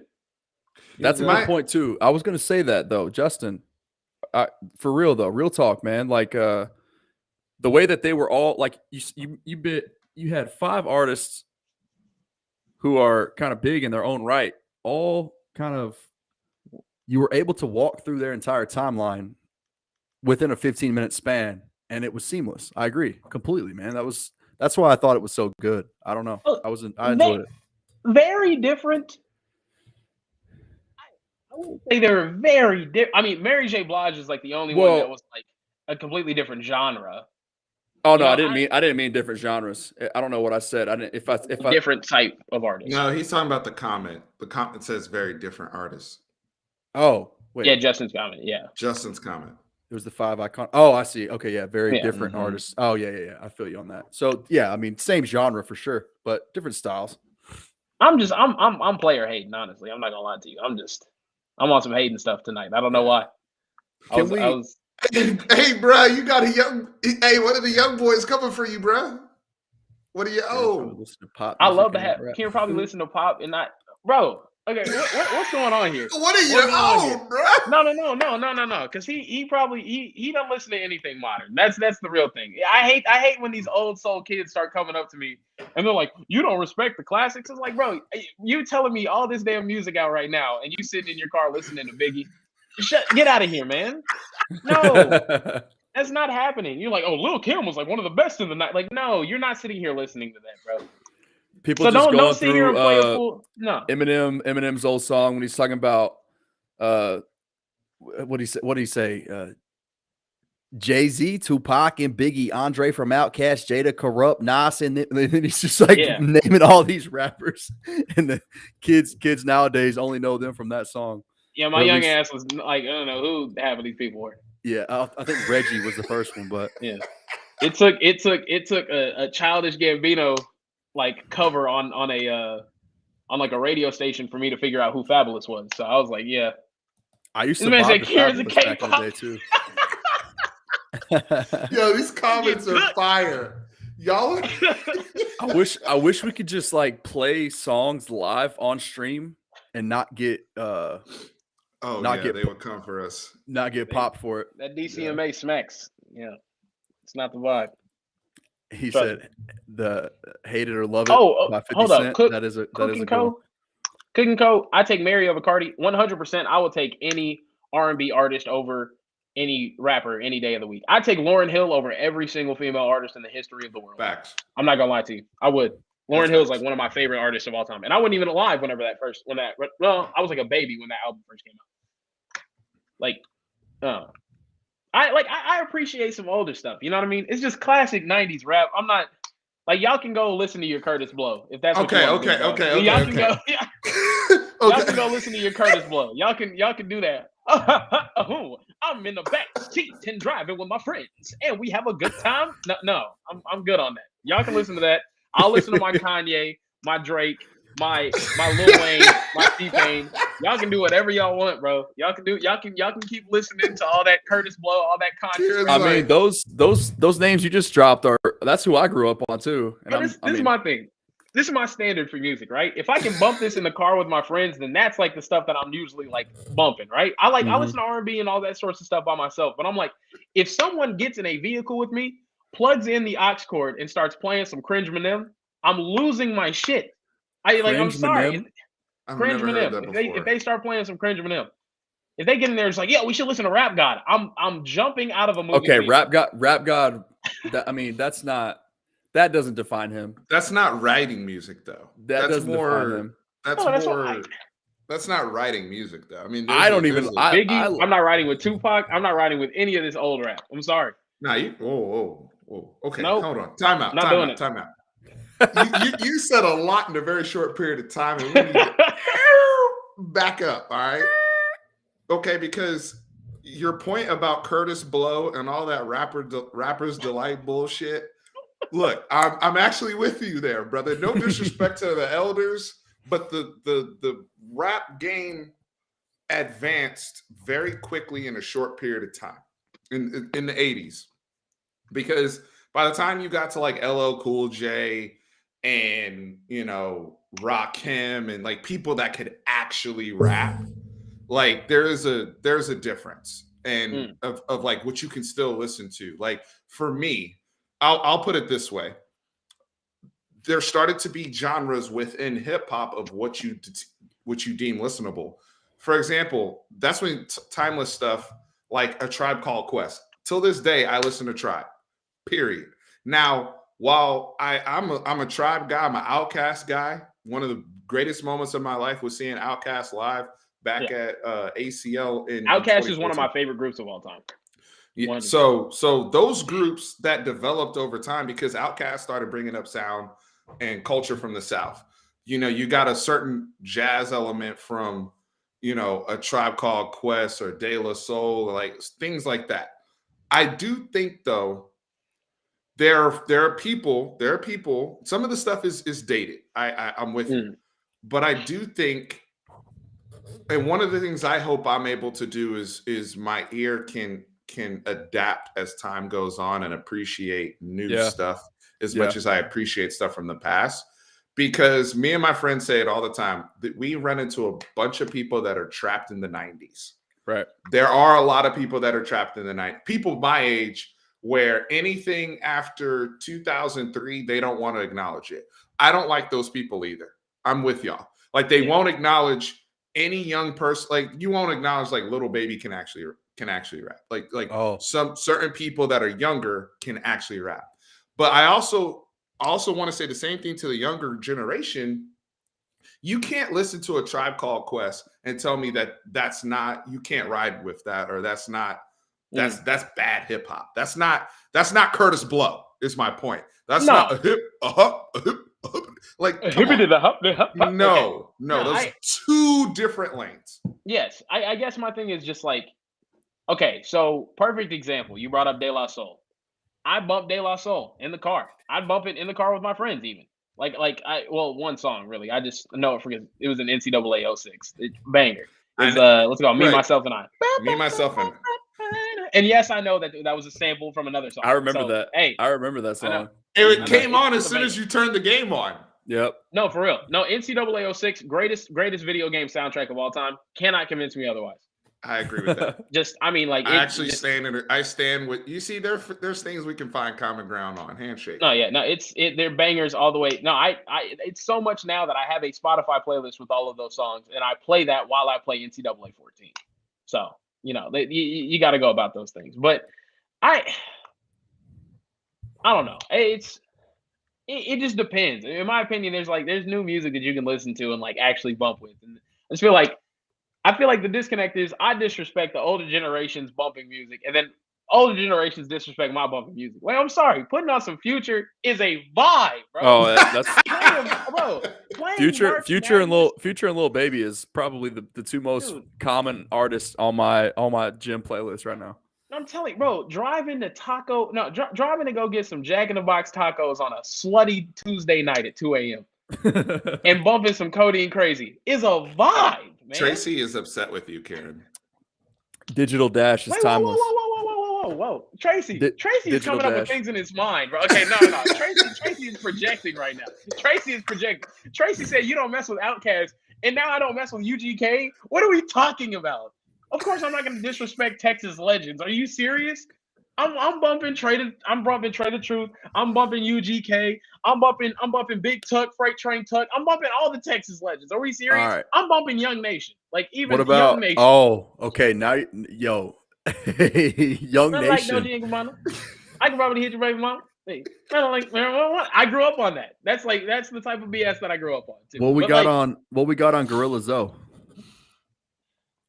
That Spotify playlist is hot. I'll tell you this, right?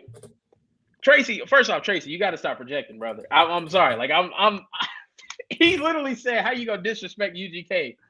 When did I disrespect UGK? I love them.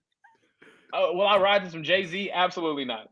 I'm sorry. Absolutely not. I'm not riding to. Okay, no, actually, it depends on the song, though. It depends on the song. That is his opinions and his opinions only. I don't want to lose subscribers over those comments. See, no, I'm trying not to. Wu-Tang Clan. No. Never heard a song. Never heard a single Wu-Tang Clan song. Don't care to. No, I'm pretty sure I've heard them. I just can't name one. I'll be honest with you. I cannot name a single song. That just reminded me. I think it was Jay-Z, Lil Wayne, and somebody back in the day. The song called Warriors. Remember the song called Warriors? It was never on like SoundCloud or anything like that. It was only I could only find it on YouTube. I used to have to like go to YouTube back before YouTube Premium even existed, and I would have to type it in through there in the search bar. Let me see if I can find that for a second. Hold on. Oh man. Sorry, this is bad radio. Y'all are giving us bars in here. Thank you, Cook. Okay, someone give me an excuse, right? Because the Wu-Tang Clan, I literally found out about Wu-Tang Clan when I went back and rewatched Chappelle Show skits.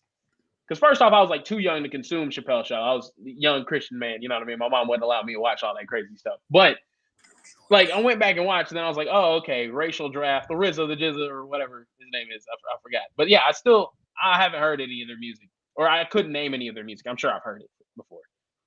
But I mean, I don't know. Y'all probably can't see that. No, but I can't see it. It's Lil Wayne, Drake, and Jay-Z. It's called Warriors. I guess it was made in. I think I do remember that. Yeah. Hold on. If I heard it, well, I'll play it off.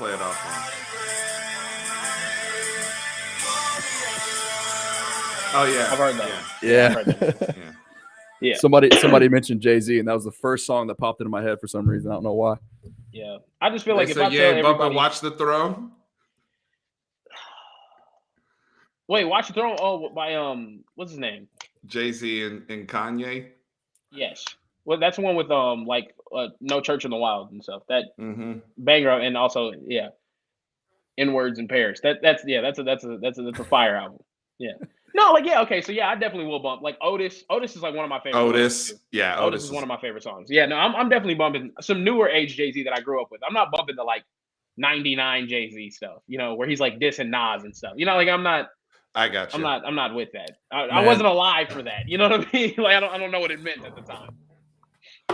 Me and my teammates before basketball game, or I guess it would be like we'd go eat between school and our basketball games, and we would stand on the tailgate of my truck and just start vibing to some Young Nation.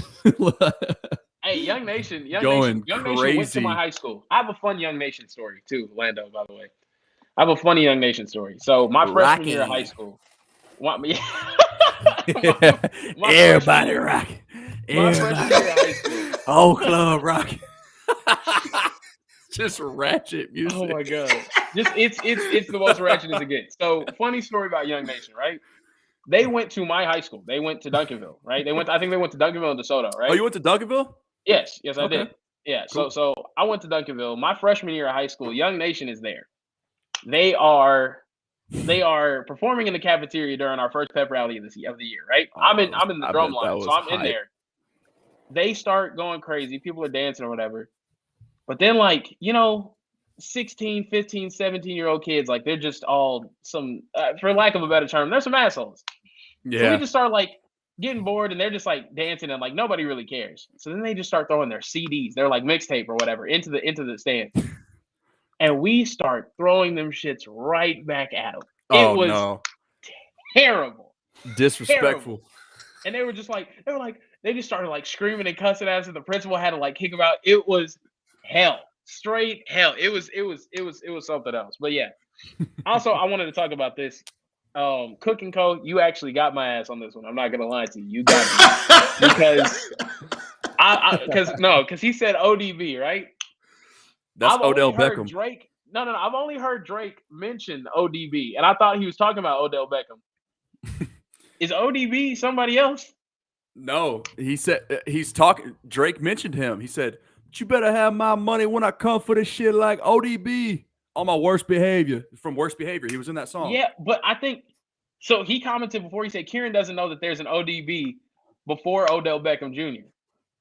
There must be somebody that I don't know. ODB to me is not Odell Beckham. It's OBJ.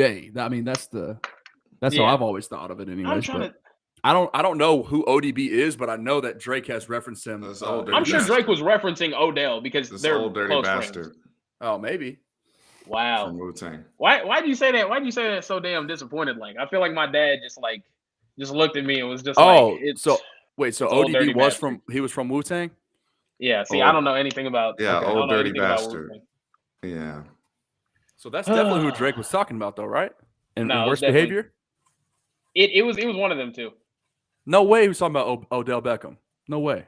No, he had to be talking about old dirty bastard. No, when he mentioned Odell when he said I reach back like 1-3. I've heard him say that. Yeah.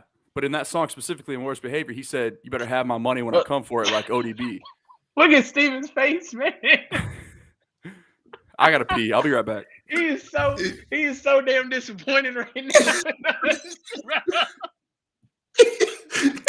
Go said, "For the love of God."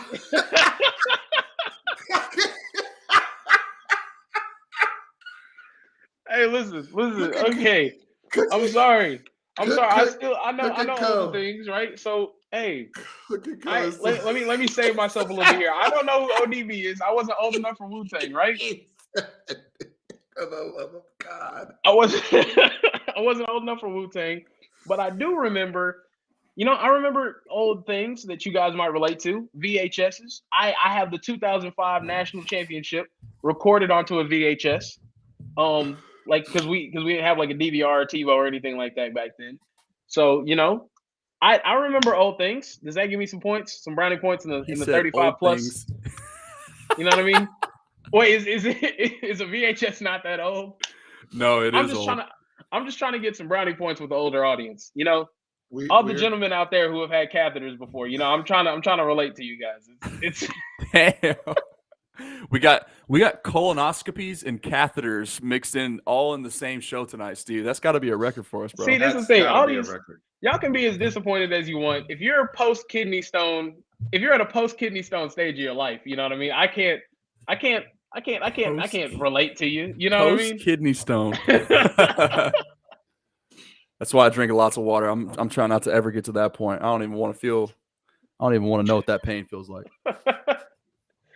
Oh my goodness. Yeah. Worst Behavior though, man. That is one of my favorite Drake songs. I could rap that whole thing. But when he says you better have my money like ODB, he's referencing a song with Khalees.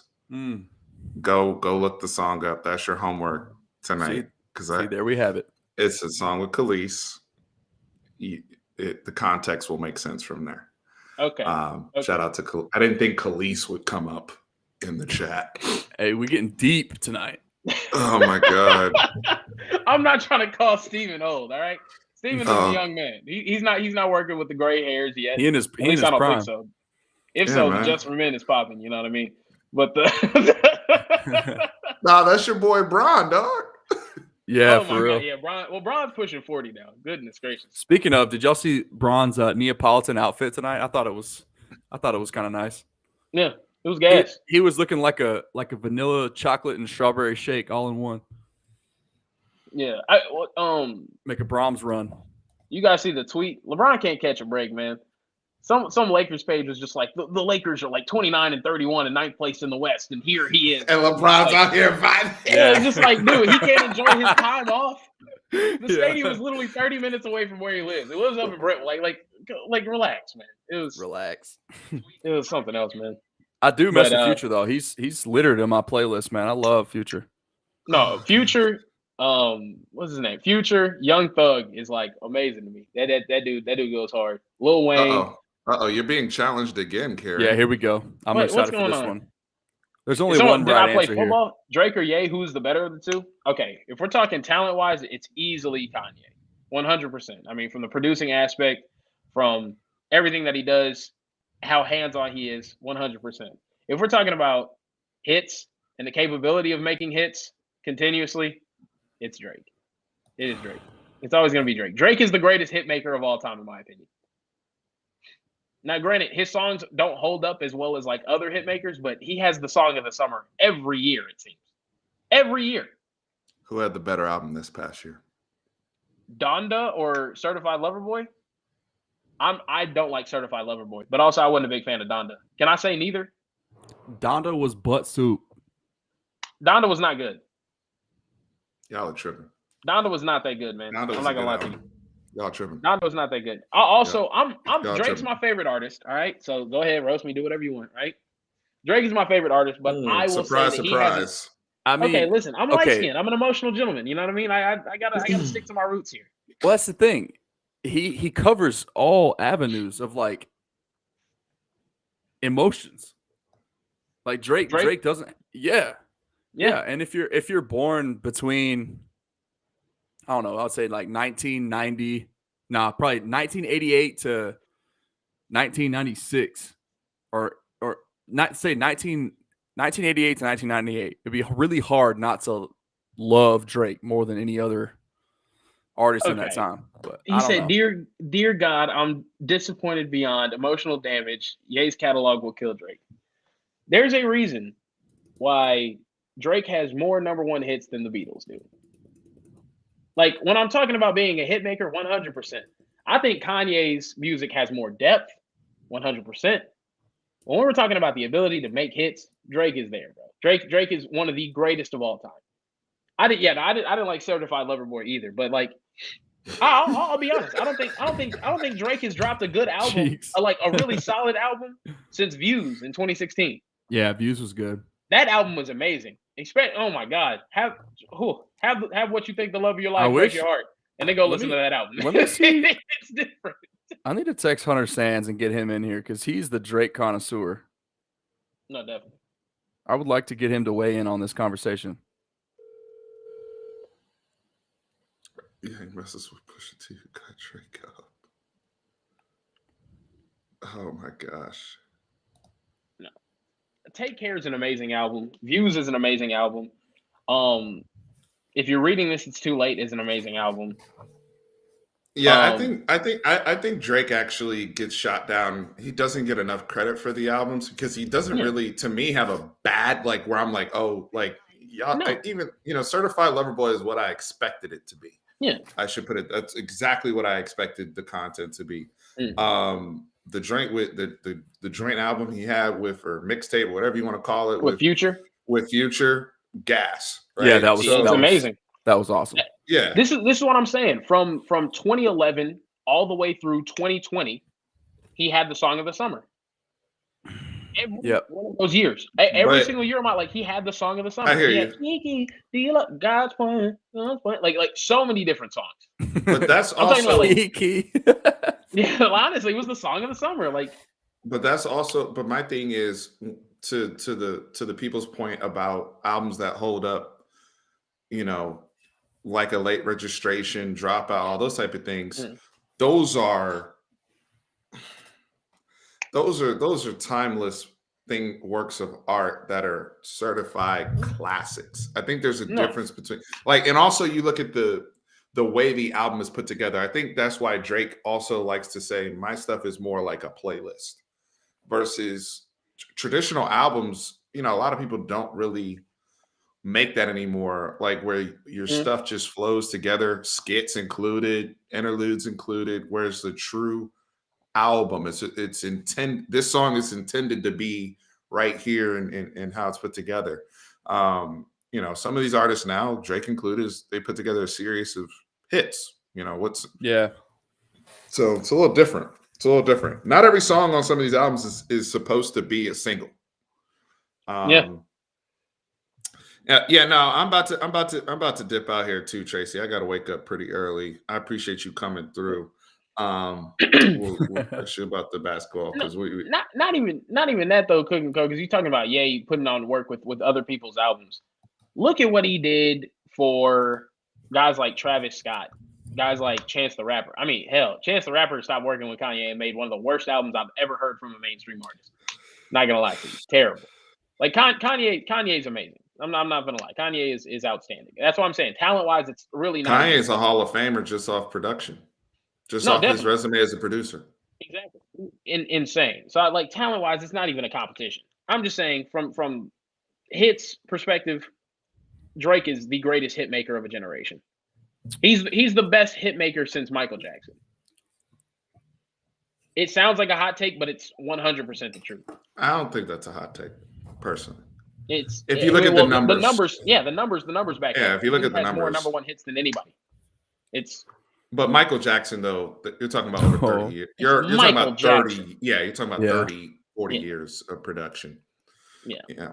Well, that's how good. I will say that's how impactful the halftime show was, because we spent 40 minutes talking about the halftime show. And music, because it was an important night in hip hop history.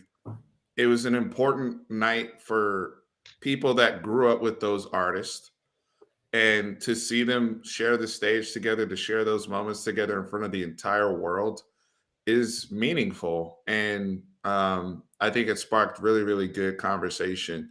Lando, any final thoughts on just the night overall and the coronation of the Los Angeles Rams? Final thoughts. The commercials sucked this year. That's my hot take. Yeah. We didn't even have time to get into all that, but that's the most vastly. I like the LeBron commercial, but that was cool when he's talking about like we're going to the league and he's sitting there laying on his bed shooting the ball. That took me back. The jokes on that were hilarious too, because they were like, "Tell yourself not to sign Russ." I was like, "Damn." Yeah, Twitter's undefeated. They gonna get their Westbrook shots in no matter what. People getting their jabs in. I was curious, Drew. I was curious about Ice Cube too. I did notice he performed at the NASCAR race in the Coliseum a couple weeks ago. So you do with that information what you will. Speaking of Ice Cube, though, have y'all seen his stuff with Kevin Hart and who's the movies? Or what are you talking about? No, they're doing skits. It's like spin-offs of Saturday Night Live. Conan O'Brien. It's Ice Cube, Conan O'Brien, and Kevin Hart. If y'all haven't seen that, I highly recommend just watching some of that stuff. They do like drive-alongs or whatever. It's a segment from Conan's show where they go they drive a lift around and they pick up random people, and the random people like they ride with Kevin Hart. It's from a couple years back, but yeah, it's so funny. I just saw it this past weekend. I went to Utah, and that's kind of what we did one of the nights. After we hit the slope skiing, man, I thought that was hilarious. The Ice Cube, Conan O'Brien, and Kevin Hart, pure comedy together, man. They're hilarious. It's hilarious. Yeah. Yes. Yeah. I gotta check that out. It's really fun. Like they pull up on the street corner. There's like some random dude standing there, and Kevin Hart's like, "Are you selling ass?" This is just one of the funniest things I've ever heard. But yeah. I will say the commercials. I agree. And that's been an issue. I mean, for Cheats. years. I don't know. I don't know. They just don't hit the same way. No. Maybe that's nostalgia too talking, but I remember going to school and Yep. we would talk about commercials and just kind of almost replaying the bit or playing a cool saying, now you don't really see any of that. So Nope. I don't know. I know I know some people really like were appreciative of the Mary J. Blige, getting getting checked out for breast cancer. So there were some good commercials regarding awareness, but overall, that creativity, that fun aspect, like Doritos used to go in. Doritos used to be. They used Doritos to have commercials used to be amazing. Fan produced commercials. Like they would have they would send it in. People from around the country would send in their own, and they would like take the best one. But I did say, I saw the one with Peyton Manning with the Michelob Ultra. Is his deal with Budweiser? Is that no longer a thing? Or why didn't that commercial have more follow-ups to it, or did it? I missed it. Like I don't know. I noticed he was in a Michelob commercial, and I was confused. I was like, "Wait, this ain't Budweiser. What's going on here?" But and then the other one with I thought the most creative one that I thought for this generation, especially, was the floating QR code with Bitcoin. That caught my attention. I was like, okay, this is an ad. Did you scan it? I did scan it. It was Bitcoin. Yeah, it was Coinbase. It was for Coinbase. Yeah. That was an interesting one. I thought that was it got my attention. But the best ones every year are always the NFL ones. So this year, the NFL ones, when they all come through the TV and they just start trucking each other through. Yeah, that was dope. That was dope. Like a couple years back when they had the one at the banquet where they're just like destroying each other. That was a great commercial. That was for the 100th anniversary, right? Yeah, exactly. Yeah, those are always the best ones. Yeah, no, they just.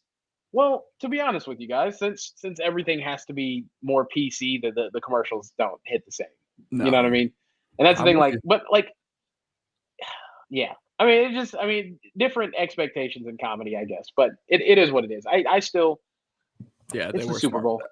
Yeah, there wasn't like a really touching one. Like usually Budweiser has one with the horses where it's like a. Oh, there was. Didn't have a big budget for one. Was there?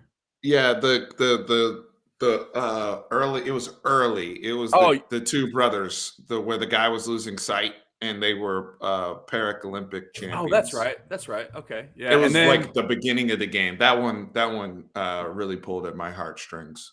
Yeah. That was a good one. Budweiser didn't seem to have that big of a budget. Usually theirs is like the most heartfelt, cute one, or whatever. Yep. But this one they just, I don't know. Peacock had like four commercials in total. Man, like, they're really pushing "Marry Me" with J-Lo. No. It's because that's NBC's thing. So it was. That makes sense. Tied in with the network. Yeah. So see, I'm unfamiliar with all that stuff, man. But apparently it's like $5 a month for a subscription or something like that. I believe so. I have a Peacock subscription. I use it because I'm like heavy into track and field, and NBC has like all of it, like all of their coverage and stuff. So Peacock's interesting. They're starting. That's where like the new Fresh Prince is going to be on there too. But the thing that I got most excited about was the new Doctor Strange trailer, and that looks amazing, like absolutely amazing. And oh my gosh, and freaking Wanda Maximoff. Elizabeth Olsen. I will drop to a knee and marry her anytime that she wants me to. It's an amazing time. But no, that was Jurassic Park too. I saw the last Jurassic Park movie is coming out this summer, so that's gonna be cool. Yeah, they're bringing back they're bringing back the main three from the original cast. Jeff Goldblum's gonna come back. Yeah, crazy. Yeah. I need to go watch I still haven't seen the Jurassic Park commercial. It was good. You gotta check it out. It's a good time. Pretty cool. Yeah, when they that little riff that they play, they played that, and I just get goosebumps every single time. So I like that part. It's a good time. Yep. I gotta check some of that out. But yeah, the commercials were, as the young people say, mid, but they have been recent. I remember there was one year, I think it was like the Falcons Patriots year, where the commercials were like slapping. I was like, oh, these are clean. But since then, it hasn't really been too crazy. That's interesting from Cook right there. I would have never in a million years guessed the connection between COVID and commercials. Maybe. Good insight. Yeah. Wow, I didn't even think about that. Yeah. That's interesting. Yeah. I hate when companies you can tell they put a lot of money into something and it just stinks. Doesn't click. Yeah. It's like, dude, first off, I know you put hundreds of thousands of dollars into getting this edited, to getting like these CGI effects in here. Like the LeBron one, right? But just there was one, I forgot what it was for, but there's just it was effect here, effect here, effect here, effect here that I know spent hours and hours and hours and hours on. And it was literally the most unmemorable. I don't even remember what the commercial was about. Was it the one with the chick? No, it was the Gillette. It was the Gillette commercial. Now I remember. He was shaving his face. It was the Gillette commercial. And they spent all those effects that they did. They spent so much money on it. And it was just a dead ad. It wasn't anything crazy. It was just like how much is a 30-second Super Bowl time block now? Like in 2022? Like, I mean, it's got to be tens of millions just to have the slot. The most expensive one for a 30-second one was $6.5 million. Okay. At one point, but I don't know what the average is. Yeah, that's still that's crazy money. It's something else. It says 30 seconds sold at as much as $7 million. Yep, there you go. According to Google. Now, the only other thing I'll end with, just to tie a bow on it from a football perspective, Texas high school quarterbacks, great win for Matthew Stafford. Yeah. And I think situations matter. I think he's gonna, with this happening, he's gonna make it to the Hall of Fame. Yeah. And, sure. I think if he had ended his career in Detroit and never won a playoff game, he went from not winning a playoff game and people almost kind of forgetting about him and his physical ability to getting with a better coach, getting in a better situation, a more serious organization, and not everything being on his shoulders as a player. He stepped up when he needed to. He wasn't perfect, but when he needed to really deliver and the money was on the table, he did what he had to do. And I think situations matter for in sports. I think it really, really matters for quarterbacks, and narratives and all those things can get changed. All it takes is one playoff run or one situation. It doesn't take, that's why us as Cowboys fans, all it takes is for Dak Prescott to have one run, and all of a sudden everything else gets thrown out the window of what you didn't do before. Yeah. So hopefully, we can get that opportunity to see our team get into that position. But congratulations to the Los Angeles Rams. Great game, Cincinnati Bengals, great effort as the Rams win 23-20. They'll be back. LA. Guys, thank you guys for jumping on. Let me put y'all's stuff here on the screen because I appreciate it. One more thing I wanted to ask you guys before we hop off. Sure. Where does Aaron Donald rank amongst the pantheon of elite defensive players? In my lifetime, number one. No, well, this is my thing. I think there is a strong case, if it's not already solidified, that he is the greatest interior defensive lineman of all time. Yep. Yeah. I don't think it's... There's a case. There's definitely... when you think of the greatest interior defensive line players of all time, I think there's nobody that's had the impact and longevity and effect that Aaron Donald has had. He stepped foot in the league and for 8 straight seasons has been the best player in the league, in my opinion. Yeah. Take away all the other stuff. Who does their job better than anybody else in the NFL does their job? Right. Yep. Has been since he stepped foot into the league. Yep. He single-handedly stopped the Bengals on those last 2 most important plays in the game. And honestly, you could tell he was hungry for it. When he was interviewed after the game saying straining. It's about making that one last play to change your life, to be a world champion. Yep. Man, just oh my God. Yeah, and just looking at the numbers back it up too, man. The the amount of times he's double teamed, the rate at which he's double teamed compared to anybody else, and just the level of play from Aaron Donald, like number 1 at his position to number 2 at his position, the gap between 1 to 2 is greater than any other position from 1 to 2 in the entire league. So, like you said, it's insane. You have probably one of the best run stuffers I've ever seen in my entire life, Vita Vea. I think he's probably going to be one of the best run stuffers that I'll see for years to come. And the fact that Aaron Donald is still generational. He is by far the most incredibly talented player that I've ever seen in the NFL at his position. He's special. It's freakish what he's capable of doing. Yeah. I just wanted to ask you guys that, and then also, I'm so happy OBJ gets some validation. Yeah, I'm so that's happy cool for he him. gets some That's validation. very cool for him.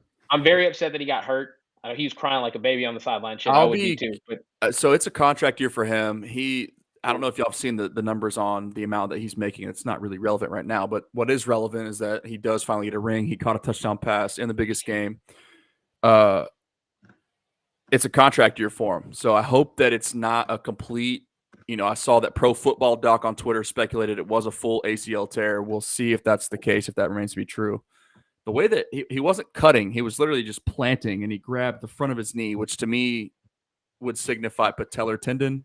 But again, that's speculation, so we'll see. But hopefully it's just a sprain of some sort, and he's not having to have surgery on the same knee again for another offseason and prolonging yet another, contract that I believe he's deserving of. So we'll see. I hope he gets his money, and I hope he's healthy moving into the 2022 year. So. Oh, this is a fun game too. Me and my friends were talking about this. One more thing. What's Cooper Kupp's Manning rating next year? 99. 99. Gotta be, right? Yeah. If Michael Thomas got a 99, Michael Thomas got a 99 after that big ass season. Yeah. Yeah. He won the Triple Crown, Super Bowl MVP, completely unguardable. I mean, he has to be. That's crazy. Yes. Crazy to me. The answer to that question is yes, ZT. He did. He won the Triple Crown and had the most receiving yards for a receiver in NFL history. And he won a Super Bowl, and he was the MVP of the Super Bowl on top of that. So. Oh, yeah. No, definitely. 17 games is like the only argument that you could have there. Yeah. Randy Moss's seasons are like, wow. Well, I don't know if I can say that because Jerry Rice had some years where Jerry Rice was like going crazy. So, I mean, I guess in my lifetime outside of Jerry Rice, I would say yes, Cooper Kupp did. But if like there's some years where if you go look at Jerry's stats and then look at his playoff games, it's like, oh, okay, he was different. Jerry Rice had 1,000-yard receiving seasons at age 40. Yeah, that's wild. Think about that. What receiver do you know right now that's making an impact over the age of 36 in today's NFL? It doesn't. I mean, who's 36 making an impact right now? That's what I'm saying. I can't name one. I don't know. No, that's not. Also, that's inhuman. I don't want to make the different league argument, but it like way more pass happy league now where you need guys to have speed and space more than like where it was spacing. You know what I mean? Yeah. Like I just think about like what the NFL was like with me growing up. It's like, how does Hines Ward fit into like a modern day NFL offense? I see somebody mentioning JJ Watt. I think to Kieran's point, this definitely puts Aaron Donald over JJ Watt. I think JJ Watt, you can probably make an argument about some of his pass rushing capabilities and some of the stuff he does batting down the football. I think, me personally, I'm taking Aaron Donald. JJ's not interior though. JJ's rushing off. Well, that's the other thing, because it was like he played so much defensive end in 3-4 too. Yeah. So, that's, and then Aaron Donald played defensive end in 3-4. So I think you still kind of compare them in terms of what they do, but they're different positions. To me, we're talking about comparing Aaron Donald to like Mean Joe Green. Yeah. Like that's the list. There's nobody else. I even went and tried to look it up. I'm like, all these other people like Merlin Olsen from like and Gino Marcetti and Bob Lilly. I'm sorry, like no disrespect, but like Aaron Donald is different. No, Yeah. How many interior defensive linemen in NFL history not named Aaron Donald have a 20 sack season registered from that position? 0, right? 0. He's better than Warren Sapp ever was, and Warren Sapp was amazing. And again, I mean, the opportunities for sacks in today's NFL are greater than they ever were, right? You know, more dropbacks, more chances, but still, I mean, this dude's getting double teamed every snap damn near. So if he retires, man, what a way to go out. Come in, get your bag. Be the he's best only player 30. that did it at the position. Yeah, but I mean, hey, Crazy how young he is. How old was Barry when he retired? He was like 10 years Right old, around there. Same thing with Calvin Johnson too. Calvin Johnson was like 30 or something like that. Like, just get in, make your bag, accomplish all the things that you can, and then dip, and that's it. You know what I mean? Like, oh goodness, I mean, because what at this point at the defensive tackle position, trenches did catch up with him, Drew. Agreed, Drew. Yeah, no, that's the thing too. But like at the defensive tackle position, what more do you have to prove after you've done the things that Aaron Donald has done? You have nothing left to prove anymore. Yeah, there's nothing left, man. You know, and it's not like a Tom Brady situation where selfishly, like, I wanted to see Tom Brady play further because he was changing the game, literally. I mean, throwing 40 touchdowns at 44 years old. Yeah. Like, you know what I mean? Like, it doesn't make sense. But and how many 285, 290 pounders have a 8-pack? I'm just saying, the dude looks different. Not only do his numbers reflect that, but he just looks different. I mean, he's built in the test tube, man. Unbelievable talent. Incredible. Higher, and then Texas big money donors need to send an entire truckload of cash for him to be Byron Murphy's personal coach. Yeah. If he retires, he's going to be chilling on the beach with his family for a couple of years before he even thinks about doing anything else, especially coaching. That's a world that I can't imagine a player of his caliber wanting to enter into right away. Because, you know, obviously if you're stepping away from the game, you're doing it because it's requiring so much of you that you're looking to get step away from. So that's something obviously way in his future. But I hope he comes back and plays again, man, because it's been an honor to watch him play. And I'll be able to say that he was from my era, and I witnessed the greatest defensive player, arguably, of all time. So pretty cool. And it's the thing too. Like, I think the only argument as far as defensive players are concerned is probably like an LT. But like, oh my God, Dion too as well. Sorry, but the thing is, when you think about retirement, right? When a person thinks about letting it go, whenever a person thinks about stopping it, you always want to go out on the top. Not only did he win the Super Bowl, he did it on the last drive himself. Yeah. 3rd and 1, stuffed the run, held on, took him down. Yeah. 4th and 1, game on the line, season's on the line. You can win the Super Bowl with one stop right here, one play. You rush back there, you get a hold of the quarterback and cause the biggest disruption of the game. To have those 2 plays be the ones that just cap off his career, perfect ending. Yep. Perfect ending. I agree. It would have been a perfect ending. I think it is. I think it is a perfect ending. He should do it. All right. Well, I'm gonna wrap up the chat because we got to get off to early start in the morning. Yep. Y'all, that sums up Super Bowl 56. Kieran, Lando, thank you, brothers, for joining me. Really appreciate it. Thanks for having us. Y'all have a good one. Hook 'em, all my Longhorn fans out there. We will be back, but I appreciate you guys. Thank you. Make sure you subscribe. Hit the subscribe and like button, all that stuff. Hit that like button. Hit that like button. Show us some love. We appreciate it. All right. Peace.